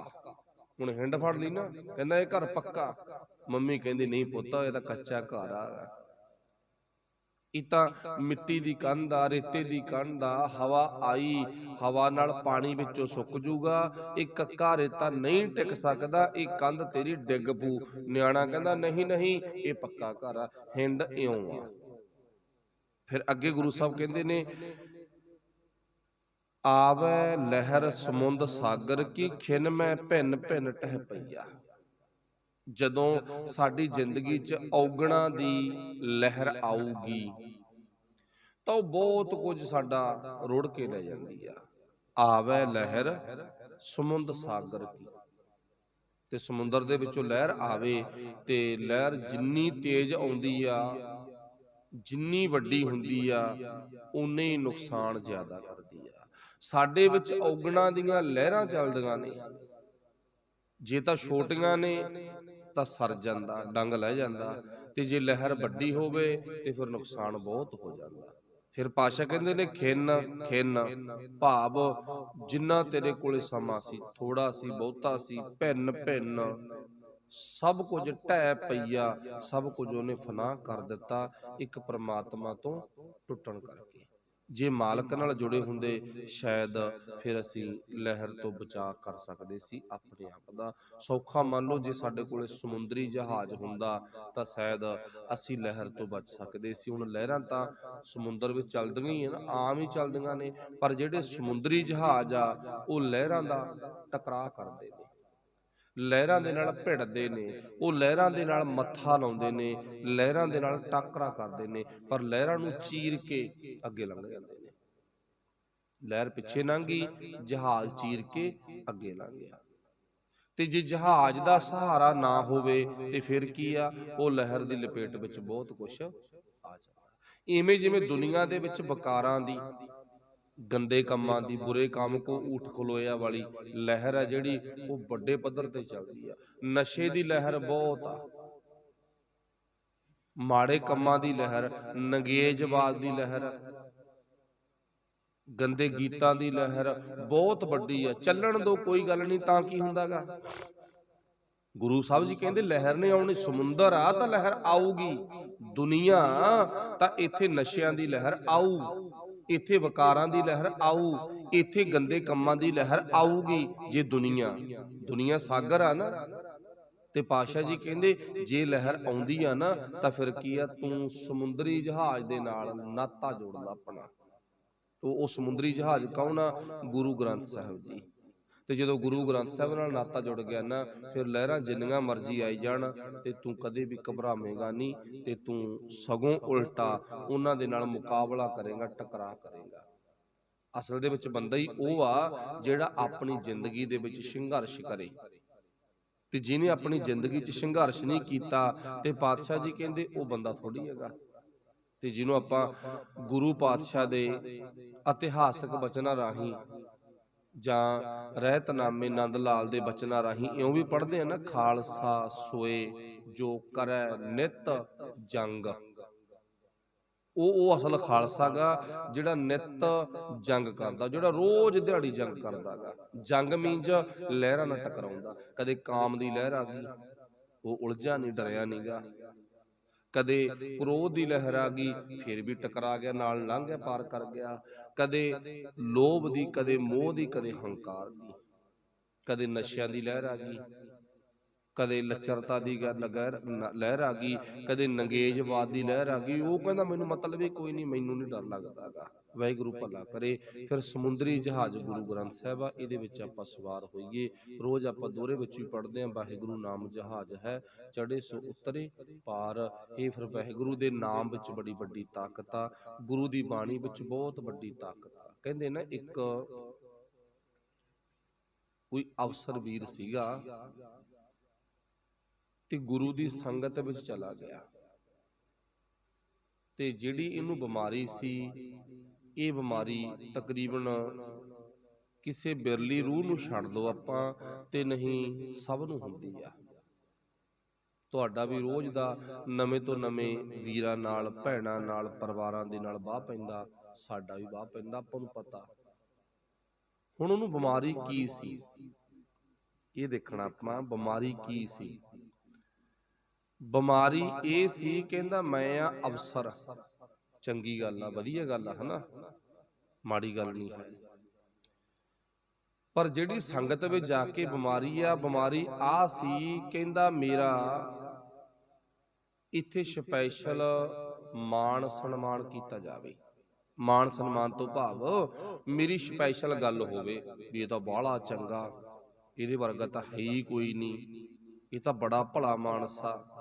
ਪਰ ਵਾਹਿਗੁਰੂ ਭਲਾ ਕਰੇ, ਇੱਥੇ ਭਾਵੇਂ ਕੋਈ 1000 ਏਕੜ ਦਾ ਮਾਲਕ ਆ, ਭਾਵੇਂ ਕੋਈ ਕੱਖਾਂ ਦੀ ਕੁੱਲੀ ਦਾ ਵਾਸੀ ਆ, ਸਾਰਿਆਂ ਵਾਸਤੇ ਇੱਕੋ ਹੀ ਸਫਾ, ਇੱਕੋ ਹੀ ਵਸਾਈ ਆ ਨਾ। ਤੇ ਬਕਾਇਦਾ ਰਹਿਤ ਮਰਜ਼ਾਦਾ ਜੀ ਪਾਤਸ਼ਾਹ ਨੇ ਲਿਖਿਆ, ਜਿੱਥੇ ਗੁਰੂ ਦਾ ਪ੍ਰਕਾਸ਼ ਹੈ ਨਾ, ਉੱਥੇ ਸਪੈਸ਼ਲ ਆਸਣ ਨਹੀਂ ਲੱਗਣਾ ਚਾਹੀਦਾ। ਜਾਂ ਤਾਂ ਜੇ ਸਪੈਸ਼ਲ ਆਸਣ ਆ ਨਾ, ਜੇ ਵਧੀਆ ਆਸਣ ਆ ਤਾਂ ਸਾਰਿਆਂ ਲਈ ਇੱਕੋ ਜਿਹਾ ਹੋਵੇ, ਤੇ ਇਹ ਨਹੀਂ ਹੋਣਾ ਚਾਹੀਦਾ ਵੀ ਇੱਕ ਲਈ ਸਪੈਸ਼ਲ ਤੇ ਦੂਜੇ ਲਈ ਆਮ ਜਿਹਾ ਹੋਵੇ, ਇਹ ਨਹੀਂ ਹੋਣਾ ਚਾਹੀਦਾ। ਤੇ ਜਿਨ੍ਹਾਂ ਗੁਰੂ ਦੇ ਸਿੱਖਾਂ ਨੂੰ ਇਸ ਗੱਲ ਦਾ ਪਤਾ, ਤੇ ਉਹ ਇਹ ਕੰਮ ਕਰਦੇ ਵੀ ਨਹੀਂ, ਜਾਂ ਤਾਂ ਸਾਰਿਆਂ ਲਈ ਇੱਕੋ ਜਿਹਾ, ਤੇ ਜਾਂ ਸਪੈਸ਼ਲ ਕਿਸੇ ਲਈ ਕੋਈ ਆਸਣ ਨਹੀਂ ਹੁੰਦਾ। ਹੁਣ ਭਾਵਨਾ ਕੀ ਹੈ? ਸਪੈਸ਼ਲ ਮੇਰੀ ਗੱਲਬਾਤ ਹੋਵੇ, ਸਪੈਸ਼ਲ ਮੇਰਾ ਮਾਣ ਵਡਿਆਈ ਮੈਨੂੰ ਮਿਲੇ। ਪਰ ਹੁਣ ਗੁਰੂ ਕੋਲੋਂ ਸਾਂਝੀ ਗੱਲ ਜਾ ਰਹੀ ਆ, ਜਿਹਨੇ ਆਪਣੇ ਸੁਰਤ ਰੂਪੀ ਭਾਂਡੇ ਦਾ ਮੂੰਹ ਖੋਲ ਲਿਆ ਉਹ ਬਖਸ਼ਿਸ਼ ਦਾ ਪਾਤਰ ਬਣ ਗਿਆ, ਤੇ ਜਿਹਦੀ ਸੁਰਤ ਰੂਪੀ ਭਾਂਡੇ ਦਾ ਮੂੰਹ ਬੰਦ ਰਿਹਾ ਉਹ ਭਾਈ ਬਖਸ਼ਿਸ਼ ਦਾ ਪਾਤਰ ਨਹੀਂ ਬਣਿਆ। ਠੀਕ ਹੈ ਨਾ? ਦੋ ਭਾਂਡੇ ਨੇ, ਮੀਂਹ ਪੈ ਰਿਹਾ ਗਾ, ਇੱਕ ਮੂਧਾ ਭਾਂਡਾ ਤੇ ਇੱਕ ਸਿੱਧਾ ਭਾਂਡਾ, ਤੇ ਤੁਸੀਂ ਆਪ ਹੀ ਅੰਦਾਜ਼ਾ ਲਾਓ ਭਰੂ ਕਿਹੜਾ। ਤੇ ਜੇ ਹੁਣ ਮੂਧਾ ਭਾਂਡਾ ਸੀ ਜਿਹੜਾ, ਉਹ ਰੋਸ ਕਰੇ ਵੀ ਲੈ ਮੇਰੇ ਤੇ ਤਾਂ ਕਿਰਪਾ ਹੀ ਨਹੀਂ ਹੋਏਗੀ, ਤੇ ਉਹਨੂੰ ਪੁੱਛਣ ਵਾਲਾ ਹੋਵੇ ਵੀ ਕਿਰਪਾ ਤਾਂ ਹੋ ਕੇ ਲੰਘ ਗਈ, ਕਿਰਪਾ ਤਾਂ ਹੋ ਕੇ ਲੰਘ ਗਈ ਨਾ, ਮੀਂਹ ਤਾਂ ਪੈ ਕੇ ਹਟ ਗਿਆ, ਤੇ ਤੂੰ ਭਾਂਡੇ ਦਾ ਮੂੰਹ ਹੀ ਨਹੀਂ ਸਿੱਧਾ ਕੀਤਾ ਤੂੰ ਆਪਣਾ। ਤੇ ਬਾਣੀ 'ਚ ਵੀ ਇਦਾਂ ਹੀ ਉਦਾਹਰਨ ਦਿੱਤੀ ਹੈ। ਪੰਜਵੇਂ ਵਾਹਿਗੁਰੂ ਨੇ ਪਾਤਸ਼ਾਹ ਨੇ, ਪਹਿਲੇ ਪਾਤਸ਼ਾਹ ਨੇ, ਉਹ ਕਹਿੰਦੇ ਨੇ, ਉਂਦਾ ਭਾਂਡਾ ਕੱਛ ਨਾ ਸਮਾਵੇ। ਉਂਦਾ ਭਾਂਡੇ ਦਾ ਮੂਧੇ ਭਾਂਡੇ ਵਿੱਚ ਕੁਝ ਵੀ ਨਹੀਂ ਪੈ ਸਕਦਾ। ਉਂਦਾ ਭਾਂਡਾ ਕੱਛ ਨਾ ਸਮਾਵੇ, ਸਿੱਧਾ ਅੰਮ੍ਰਿਤ ਭਰੈ ਨਿਹਾਰ। ਜੇ ਸਿੱਧਾ ਭਾਂਡਾ ਹੋਵੇ ਨਾ, ਮੂੰਹ ਸਿੱਧਾ ਹੋਵੇ, ਤੇ ਫਿਰ ਉਹ ਅੰਮ੍ਰਿਤ ਨਾਲ ਭਰ ਜਾਂਦਾ। ਹੁਣ ਬਾਬੇ ਨਾਨਕ ਦੇ ਦਰ ਤੇ ਗੁਰੂ ਸਾਹਿਬ ਦੀ ਬਖਸ਼ਿਸ਼ ਦੁਆਰਾ ਗੁਰਬਾਣੀ ਦਾ ਅੰਮ੍ਰਿਤ ਬਰਸ ਰਿਹਾ ਗਾ। ਕਿੰਨੇ ਭਾਂਡੇ ਬੈਠੇ ਨੇਗੇ, ਹਜ਼ਾਰਾਂ ਹੀ ਭਾਂਡੇ ਬੈਠੇ ਆ। ਆਪਾਂ ਸਾਰੇ ਕੀ ਆ? ਭਾਂਡੇ ਆ। ਆਪਾਂ ਸਾਰੇ ਬਰਤਨ ਆ ਨਾ, ਅਸੀਂ ਸਾਰੇ ਭਾਂਡੇ ਦਾ ਰੂਪ ਆ। ਭਾਂਡਾ ਹੱਛਾ ਸੋਏ, ਸਾਨੂੰ ਭਾਂਡਾ ਕਹਿ ਕੇ ਪੁਕਾਰਿਆ ਗੁਰੂ ਸਾਹਿਬ ਨੇ। ਭਾਂਡਾ ਹੱਛਾ ਸੋਏ ਜੋ ਤਿਸ ਭਾਵ ਸੀ। ਹੁਣ ਗੁਰੂ ਸਾਹਿਬ ਕਹਿੰਦੇ ਅਸੀਂ ਸਾਰੇ ਭਾਂਡੇ ਆ, ਤੇ ਹੁਣ ਕਿਸੇ ਭਾਂਡੇ ਨੇ ਸੁਰਤ ਦਾ ਭਾਂਡਾ ਮੂੰਹ ਖੋਲ ਲਿਆ, ਤੇ ਕਿਸੇ ਨੇ ਸੁਰਤ ਦਾ ਮੂੰਹ ਖੋਲਿਆ ਨਹੀਂ। ਹੁਣ ਜਿਹੜਾ ਉਹ ਵਿਅਕਤੀ ਸੀ ਜਿਹਨੂੰ ਬਿਮਾਰੀ ਸੀ, ਉਹ ਸੁਰਤ ਦਾ ਮੂੰਹ ਤਾਂ ਖੋਲਦਾ ਨਹੀਂ ਸੀਗਾ, ਪਰ ਉਦਾਂ ਉਹਨੂੰ ਬਿਮਾਰੀ ਸੀ, ਮੈਨੂੰ ਸਪੈਸ਼ਲ ਮਾਣ ਮਿਲੇ। ਵਾਹਿਗੁਰੂ ਭਲਾ ਕਰੇ। ਕਈ ਵਾਰ ਨਾ ਇਹ ਲਿਸਟਾਂ ਬਣਾ ਕੇ ਦਿੱਤੀਆਂ ਜਾਂਦੀਆਂ ਹੁੰਦੀਆਂ ਵੀ ਸਾਡੇ ਇਕੱਠ ਵਾਲਾ ਹੋਣਾ ਤੇ ਸਾਡੀ ਸਪੈਸ਼ਲ ਵਡਿਆਈ ਕਰੀ, ਪਰ ਕਈ ਵਾਰ ਨਾ ਮਜਬੂਰੀ 'ਚ ਵੀ ਬੋਲਣਾ ਪੈ ਜਾਂਦਾ। ਕਿਉਂ? 5 ਰੁਪਏ ਕਦੇ ਮੱਥਾ ਨਹੀਂ ਟੇਕੇ ਹੁੰਦੇ, ਫਿਰ ਮੇਰੇ ਵਰਗੇ ਨੂੰ ਕਹਿਣਾ ਪੈਂਦਾ ਤਾਂ 6 ਮਹੀਨਿਆਂ ਤੋਂ ਗਰਾਹੀ ਦੇ ਕੇ ਜਾਂਦੇ ਨੇ। ਪੁੱਛ ਤਾਂ ਲਓ ਵੀ ਕੈਮਰੇ ਤਾਂ ਚੈੱਕ ਕਰ ਲਓ 5 ਰੁਪਏ ਟੇਕਿਆ ਕਿ ਟਿੱਕੇ ਨਹੀਂ। ਇਹ ਤਾਂ ਗੁਪਤਦਾਨ ਹੀ ਸੇਵਾ ਕਰਨਗੇ ਜੀ। ਲੈ ਕੀਤੀ ਹੈ ਕਿ ਨਹੀਂ ਕੀਤੀ ਦੇਖ ਤਾਂ ਲਓ। ਪਰ ਨਾ ਸਾਡਾ ਹੋਣਾ ਜ਼ਰੂਰੀ ਹੈ। ਕਹਿੰਦੇ ਸਾਡੇ ਨਾਲ ਵੱਡੇ ਵੱਡੇ ਲੋਕ ਆਏ ਹੋਣਗੇ। ਵਾਹਿਗੁਰੂ ਭਲਾ ਕਰੇ। ਸਿੱਖਾ ਆ ਗੁਰੂ ਦਰ ਤੋਂ ਨਾ ਫੋਕੀ ਪ੍ਰਭਤਾ ਤੋਂ ਨਿਕਲ ਜਾ। ਇਹ ਤਾਂ ਜਾਣਦਾ ਹੈਗਾ ਵੀ ਤੂੰ ਕਿੰਨੇ ਕੁ ਪਾਣੀ ਚਾਂਗਾ। ਉਹਨੂੰ ਇਸ ਤਰ੍ਹਾਂ ਦਾ ਕੋਈ ਨਹੀਂਗਾ ਵੀ ਤੈਨੂੰ ਕੋਈ ਸਪੈਸ਼ਲ ਨਾ ਦੇਵਾਂ ਜਾਂ ਨਾ ਦੇਵਾਂ। ਹਾਂ, ਫੁੱਲ ਗੁਲਾਬ ਦਾ ਕਦੇ ਵੀ ਨਹੀਂ ਕਹਿੰਦਾ ਮੇਰੀ ਵਡਿਆਈ ਕਰੋ। ਅਸੀਂ ਖੁਦ ਹੀ ਮਜਬੂਰ ਹੋ ਜਾਂਦੇ ਹਾਂ ਉਹਦੀ ਵਡਿਆਈ ਕਰਨ ਦੇ ਲਈ। ਗੁਰੂ ਖੁਦ ਹੀ ਮਜਬੂਰ ਹੋ ਜੇ ਸਾਡੀ ਵਡਿਆਈ ਕਰਨ ਦੇ ਲਈ। ਗੁਰੂ ਦਰ ਤੇ ਕੋਈ ਗੁਰ ਵਿਅਕਤੀ, ਗੁਰੂ ਦਰ ਤੇ ਕੋਈ ਗੁਰੂ ਦਾ ਸਿੱਖ ਸੇਵਕ ਮਜਬੂਰ ਹੋ ਜੇ ਸਾਡੀ ਵਡਿਆਈ ਕਰਨ ਦੇ ਲਈ ਵੀ ਇਹਦੇ ਚ ਆਹ ਗੁਣ ਤੇ ਮੈਂ ਬੋਲੇ ਤੋਂ ਬਿਨਾਂ ਨਹੀਂ ਰਹਿ ਸਕਦਾ, ਮੈਨੂੰ ਕਹਿਣਾ ਪਊ ਵੀ ਇਹਦੇ ਚ ਭਾਈ ਆਹ ਗੁਣ ਆ, ਇਹ ਤੋਂ ਸਿੱਖਿਆ ਲਵੋ। ਤੇ ਜੇ ਗੁਣ ਹੈ ਹੀ ਨਹੀਂ ਨਾ ਤੇ ਮਾਫ ਕਰਨਾ, ਇੱਥੇ ਮਾਫੀ ਮੰਗ ਲੈਣੀ ਚਾਹੀਦੀ ਆ ਵੀ ਮੈਥੋਂ ਬੋਲਿਆ ਨਹੀਂ ਜਾਣਾ, ਵੀ ਗੁਣ ਹੈ ਨਹੀਂ ਮੈਂ ਕੀ ਬੋਲਾਂ ਹੁਣ। ਚਲੋ ਕਦੇ ਕਦੇ ਸੋਚਦੇ ਹੁੰਦੇ ਆ ਵੀ ਜੇ ਗੁਣ ਬੁਲਾਉਣੇ ਆ ਤਾਂ ਉੱਥੇ ਔਗਣ ਵੀ ਨਾਲ ਬੁਲਾਉਣੇ ਚਾਹੀਦੇ ਆ ਵੀ ਭਾਈ ਆਹ ਗੁਣ ਆ ਤੇ ਆਹ ਔਗਣ ਨੇ, ਤੇ ਕੰਪੈਰੀਜ਼ਨ ਤੁਸੀਂ ਕਰ ਲਿਓ ਗੁਣ ਵੱਧ ਨੇ ਜਾਂ ਔਗਣ ਵੱਧ ਨੇ, ਉਹ ਤੁਸੀਂ ਦੇਖ ਲਿਓ। ਹੁਣ ਫਿਰ ਸ਼ਾਇਦ ਲੋਕ ਹਟ ਸਕਦੇ ਨੇ। ਇਸ ਬਿਮਾਰੀ ਦਾ ਇਲਾਜ ਹੋ ਸਕਦਾ ਵੀ ਜਿੱਥੇ 5-4 ਗੁਣ ਬੋਲੇ ਜਾਣਗੇ ਨਾ ਉੱਥੇ 10 ਨਾਲ ਔਗਣ ਵੀ ਬੋਲੇ ਜਾਣਗੇ। ਰਹਿਣ ਦੇ ਬਸ, ਗੁਰੂ ਕਿਰਪਾ ਕਰੇ। ਹੁਣ ਉਹ ਵੀਰ ਨੂੰ ਸੀ ਬਿਮਾਰੀ, ਤੇ ਹੁਣ ਰੱਬ ਦੇ ਪਿਆਰਿਆਂ ਨੇ ਕੋਈ ਆਓ ਭਗਤ ਜਾਂ ਕਹਿ ਲੋ ਵੀ ਕੋਈ ਫੋਕੀ ਵਡਿਆਈ ਪ੍ਰਭਤਾ ਨਹੀਂ ਕੀਤੀ, ਉਹਨੇ ਗਿਲਾ ਕੀਤਾ। रुस के भज गया, ਲੈ मेरी तो पुछ गिछ ही नहीं है इत्थे कोई, ਇੱਥੇ ਤਾਂ ਹੋਰ ਹੀ ਕੋਈ ਚੱਲੀ ਜਾਂਦਾ ਕੰਮ। ਐ ਜਾਓ ਪਤਾ ਹੀ ਹੁੰਦਾ ਮਨ ਦਾ ਜਿਹੜਾ ਅਭਿਮਾਨੀ ਹੋਵੇ, ਅੰਦਰੋਂ ਹਿੰਡੀ ਹੋਵੇ, ਹੰਕਾਰੀ ਹੋਵੇ, ਜਦੋਂ ਚਲਾ ਗਿਆ ਨਾ ਤੇ ਚੇਤਾ ਰੱਖਿਓ ਗੁਰੂ ਸਾਹਿਬ ਨੇ ਇੱਕ ਪਾਵਨ ਬਾਣੀ ਚ ਬਚਨ ਲਿਖਿਆ, ਬੜੇ ਵਾਰੀ ਹੁਕਮਨਾਮਾ ਸਾਹਿਬ ਦੇ ਵਿੱਚ ਵੀ ਉਹ ਸ਼ਬਦ ਆਇਆਗਾ, ਸੰਤਾਂ ਨਾਲ ਬੈਰ ਕਮਾਵਦੇ, ਦੁਸ਼ਟਾਂ ਨਾਲ ਮੋਹ ਪਿਆਰ, ਅੱਗੇ ਪਿੱਛੇ ਸੁੱਖ ਨਹੀਂ, ਮਰ ਜੰਮੈ ਬਾਰੋ ਬਾਹਰ। ਗੁਰੂ ਸਾਹਿਬ ਕਹਿੰਦੇ ਦੇਖ ਲਾ ਸੰਤਾਂ ਨਾਲ, ਸੰਤ ਕੌਣ ਆ? ਗੁਰੂ ਗ੍ਰੰਥ ਸਾਹਿਬ। ਸੰਤ ਗੁਰੂ ਗ੍ਰੰਥ ਸਾਹਿਬ ਨਾ ਰੱਬ ਦੇ ਪਿਆਰੇ, ਗੁਰੂ ਦੀ ਸੰਗਤ, ਇਹ ਵੀ ਸੰਤ ਨੇ। ਸੰਤਾਂ ਨਾਲ ਬੈਰ ਕਮਾਵਦੇ, ਦੁਸ਼ਟਾਂ ਨਾਲ ਮੋਹ ਪਿਆਰ, ਭਾਵ ਦੁਸ਼ਟ ਕੌਣ? ਕਾਮ ਕ੍ਰੋਧ ਲੋਭ ਮੋਹ ਹੰਕਾਰ। ਇੱਥੇ ਮੂੰਹ ਮੋਟਾ ਪਰ ਵਿਸ਼ੇ ਵਿਕਾਰਾਂ ਨਾਲ ਜਾਰੀ ਵੱਡੇ ਪੱਧਰ ਤੇ ਆ। ਫਿਰ ਉਹ ਪਹਿਲਾਂ ਵਾਲੀ ਪੰਕਤੀ ਜਿਹੜੀ ਆਪਾਂ ਆਰੰਭ ਵਿੱਚ ਪੜ੍ਹੀ ਸੀ, ਫਿਰ ਇੱਥੇ ਲਿਆਓ ਬੁਰੇ ਕੰਮ ਕੋ ਊਠ ਖਲੋਇਆ, ਨਾਮ ਕੀ ਵੇਲਾ ਪੈ ਪੈ ਸੋਇਆ। ਗੁਰੂ ਸਾਹਿਬ ਕਹਿੰਦੇ ਫਿਰ ਬੁਰੇ ਕੰਮਾਂ ਲਈ ਕਾਹਲ ਕਰਦਾ ਤੇ ਚੰਗੇ ਕੰਮਾਂ ਲਈ ਪਿੱਛੇ ਹਟਦਾਗਾ। ਹੋਰ ਪੰਕਤੀ ਪੜ੍ਹ ਲਓ, ਚੰਗਿਆਈ ਆਲਕ ਕਰੈ, ਬੁਰਿਆਈ ਹੋਏ ਸ਼ੇਰ। ਚੰਗੇ ਕੰਮ ਲਈ ਆਲਸ ਤੇ ਬੁਰੇ ਕੰਮਾਂ ਲਈ ਬੱਬਰ ਸ਼ੇਰ ਬਣ ਜਾਂਦਾ। ਕਹਿੰਦਾ ਮੇਰੇ ਵਰਗਾ ਕੌਣ ਆਗਾ? ਤੇ ਹੁੰਦਾ ਵੀ ਐਵੇਂ ਆ, ਸਚਾਈ ਆ ਇਵੇਂ ਜਿਵੇਂ ਹੁੰਦਾਗਾ। ਪਰ ਹੋਇਆ ਕਿ ਕਹਿੰਦੇ ਆਖਰਕਾਰ ਗੁਰੂ ਵੱਲੋਂ ਮੂੰਹ ਮੋਟਾ ਕਰਕੇ ਕਹਿੰਦੇ ਉਹ ਇੱਕ ਦਿਨ ਚਲਾ ਗਿਆ। ਪਰ ਆਪਾਂ ਵੀ ਕਹਿ ਦਿੰਦੇ ਆ ਭਾਈ, ਬੰਦੇ ਨਾਲ ਰੁੱਸ ਜਾਏਗਾ ਨਾ ਕਦੇ ਠੀਕ ਹੋ ਜਾਂਦਾ, ਸਮਝੌਤਾ ਹੋ ਜਾਂਦਾ, ਕੋਈ ਗੱਲ ਨਹੀਂ, ਪਰ ਗੁਰੂ ਨਾਲ ਤਾਂ ਕਦੇ ਨਾ ਰੁੱਸੀ, ਤੇ ਗੁਰੂ ਦਾ ਕੁਛ ਨਹੀਂ ਘਟਣਾ ਤੇ ਸਾਡਾ ਕੁਝ ਨਹੀਂ ਰਹਿਣਾ। ਤੇ ਆਖਰਕਾਰ ਨਾ ਉਹ ਵਿਅਕਤੀ ਕਹਿੰਦੇ ਰੁੱਸ ਕੇ ਜਦੋਂ ਚਲਾ ਗਿਆ, ਬਿਮਾਰ ਹੋ ਗਿਆ ਤੇ ਉਹ ਰੱਬ ਦੇ ਪਿਆਰੇ ਕੋਲੇ ਫੇਰ ਆ ਗਏ, ਸੇਵਾਦਾਰ ਕੋਲੇ। ਕਹਿੰਦੇ ਭਾਈ ਸਾਹਿਬ ਸਾਡਾ ਜੋ ਫਲਾਨਾ ਬੰਦਾ ਸੀ ਨਾ, ਉਹਦੇ ਬਸ ਮਨ ਦੇ ਵਿੱਚ ਇਸ ਤਰ੍ਹਾਂ ਦੇ ਖਿਆਲ ਬਣ ਗਏ ਤੇ ਉਹ ਹੋ ਗਿਆ ਬਿਮਾਰ, ਤੇ ਹੁਣ ਤਾਂ ਇੰਨਾ ਬਿਮਾਰ ਹੋ ਗਿਆ ਉਹ ਕੋਮਾ ਵਿੱਚ ਚਲਾ ਗਿਆ, ਤੇ ਉਹ ਨਾ ਤੁਹਾਨੂੰ ਮੰਦੜੇ ਬੋਲ ਕੇ ਗਿਆ ਸੀਗਾ, ਤੇਰੀ ਜਾਤ ਪਰਖ ਕੇ ਗਿਆ ਸੀਗਾ, ਤੈਨੂੰ ਢੇਡ ਬੇਢੇਡ ਕਹਿ ਕੇ ਗਿਆ ਸੀਗਾ, ਪਰ ਤੁਸੀਂ ਨਾ ਉਹਨੂੰ ਮਾਫ ਕਰ ਦਿਓ, ਉਹ ਮੰਜੇ ਤੇ ਪਿਆਗਾ, ਬਿਲਕੁਲ ਖਤਮ ਆ, ਬਸ ਕੋਮਾ ਦੇ ਵਿੱਚ ਆਗਾ। ਸਾਡੀ ਬੇਨਤੀ ਆ ਵੀ ਇੱਕ ਵਾਰੀ ਤੁਸੀਂ ਉਹਨੂੰ ਜ਼ਰੂਰ ਮਿਲੋ। ਤੇ ਰੱਬ ਦੇ ਪਿਆਰੇ ਨੇ ਕੀ ਕਿਹਾ ਸੀਗਾ? ਨਹੀਂ, ਸਾਨੂੰ ਇਸ ਗੱਲ ਨਾਲ ਕੋਈ ਮਤਲਬ ਨਹੀਂ, ਭਾਵੇਂ ਸਾਨੂੰ ਕੋਈ ਬੁਰਾ ਕਵੇ ਤੇ ਭਾਵੇਂ ਕਵੇ ਚੰਗਾ, ਅਸੀਂ ਜੋ ਮਾਲਕ ਦਾ ਹੁਕਮ ਆ ਉਹਦੇ ਵਿੱਚ ਚੱਲਦੇ ਆਂਗੇ, ਕੋਈ ਗੱਲ ਨਹੀਂ। ਸਾਨੂੰ ਉਸ ਦਿਨ ਦਾ ਰੋਸ ਕੋਈ ਨਹੀਂ ਤੇ ਅੱਜ ਦੀ ਖੁਸ਼ੀ ਕੋਈ ਨਹੀਂ। ਜੇ ਅੱਜ ਉਹ ਬਿਮਾਰ ਆ ਨਾ ਤੇ ਅੱਜ ਬਿਮਾਰ ਦੀ ਖੁਸ਼ੀ ਕੋਈ ਨਹੀਂ, ਤੇ ਜੇ ਉਹਦੇ ਸਾਨੂੰ ਮੰਦੇ ਬਚਨ ਬੋਲ ਕੇ ਗਿਆ ਤਾਂ ਉਹਨਾਂ ਗੱਲਾਂ ਨੂੰ ਵੇਂਦਿਆਂ ਹੋਇਆ ਸਾਨੂੰ ਨਾਰਾਜ਼ਗੀ ਕੋਈ ਨਹੀਂ। ਬਸ ਤੁਸੀਂ ਇੱਕ ਕੰਮ ਕਰੋ, ਤੁਸੀਂ ਉਹਦੇ ਕੋਲੇ ਨਾ ਵਾਹਿਗੁਰੂ ਦਾ ਸਿਮਰਨ ਕਰੋ, ਕੋਲੇ ਬਾਣੀ ਦਾ ਜਾਪ ਕਰੋ, ਕੋਲੇ ਬਾਣੀ ਦਾ। ਪਰ ਪਰਿਵਾਰ ਨਾਸਤਕ ਆ ਨਾ, ਪਰ ਜਦੋਂ ਆਪਾਂ ਨੂੰ ਪਤਾ ਵੀ ਦੁੱਖ ਹੋਵੇ ਤਾਂ ਬਾਣੀ 'ਚ ਵੀ ਲਿਖਿਆ ਹੈਗਾ, ਪਾਤਸ਼ਾਹ ਨੇ ਦੁੱਖ ਵੇਲੇ ਰਾਮ ਪੁਕਾਰਾ ਹੈ। ਗੁਰੂ ਸਾਹਿਬ ਕਹਿੰਦੇ ਦੁੱਖ 'ਚ ਤਾਂ ਹਰੇਕ ਹੀ ਰਾਮ ਰਾਮ ਕਰਦਾ, ਸੁੱਖ ਦੇ ਵਿੱਚ ਰਾਮ ਰਾਮ ਕਰਨਾ ਔਖਾ ਗਾ। ਸੁੱਖਾਂ ਦੇ ਵਿੱਚ ਨਾ ਬਾਣੀ ਦੇ ਜਾਪ ਕਰਨੇ, ਬਾਣੀ ਦਾ ਜਾਪ ਕਰਵਾਉਣਾ ਇਹ ਔਖਾ ਸੁੱਖਾਂ ਦੇ ਵਿੱਚ, ਪਰ ਦੁੱਖ ਦੇ ਵਿੱਚ ਤਾਂ ਹਰੇਕ ਹੀ ਵਾਹਿਗੁਰੂ ਵਾਹਿਗੁਰੂ ਕਹਿ ਦਿੰਦਾ, ਹਰੇਕ ਹੀ ਕਹਿ ਦਿੰਦਾ ਭਾਈ। ਚਲੋ ਹੁਣ ਜਦੋਂ ਡਰ ਹੈਗਾ ਵੀ ਕੌਮਾਂ ਦੇ ਵਿੱਚ ਆ, ਮਰ ਜੂਗਾ, ਖਤਮ ਹੋ ਜੂਗਾ, ਚਲੋ ਕੀ ਆ ਭਲਾ ਹੋ ਜੇ, ਵਾਹਿਗੁਰੂ ਦਾ ਸਿਮਰਨ, ਬਾਣੀ ਦਾ ਜਾਪ, ਕੁਦਰਤੀ ਗੱਲ ਆ, ਰੱਬ ਦੇ ਪਿਆਰਿਆਂ ਵੱਲੋਂ ਕਹੇ ਹੋਏ ਬੋਲ ਜ਼ਿੰਦਗੀ ਦੇ ਵਿੱਚ ਮੋੜ ਲਿਆ ਦਿੰਦੇ ਨੇਗੇ। ਐਸੀ ਗੱਲ ਨਹੀਂ ਵੀ ਨਹੀਂ ਮੋੜ ਲਿਆਉਂਦੇ, ਬਦਲਾਅ ਆ ਜਾਂਦਾ ਹੈਗਾ, ਚੇਂਜ ਹੋ ਜਾਂਦਾ ਜੀਵਨ। ਬਹੁਤ ਵੱਡੇ ਵੱਡੇ ਕਾਰਜ ਨੇ ਜਿਹੜੇ ਉਹ ਸਫਲ ਹੋ ਜਾਂਦੇ ਨੇ, ਵਿਗੜੇ ਹੋਏ ਕਾਰਜ, ਭੈੜੇ ਤੋਂ ਭੈੜੇ ਕਾਰਜ ਸਫਲ ਹੋ ਜਾਂਦੇ ਨੇ। ਗੁਰੂ ਨਾਲ ਨਾਤਾ ਜੋੜਿਆ, ਗੁਰੂ ਨਾਲ ਜੁੜਿਆ ਹੋਇਆ।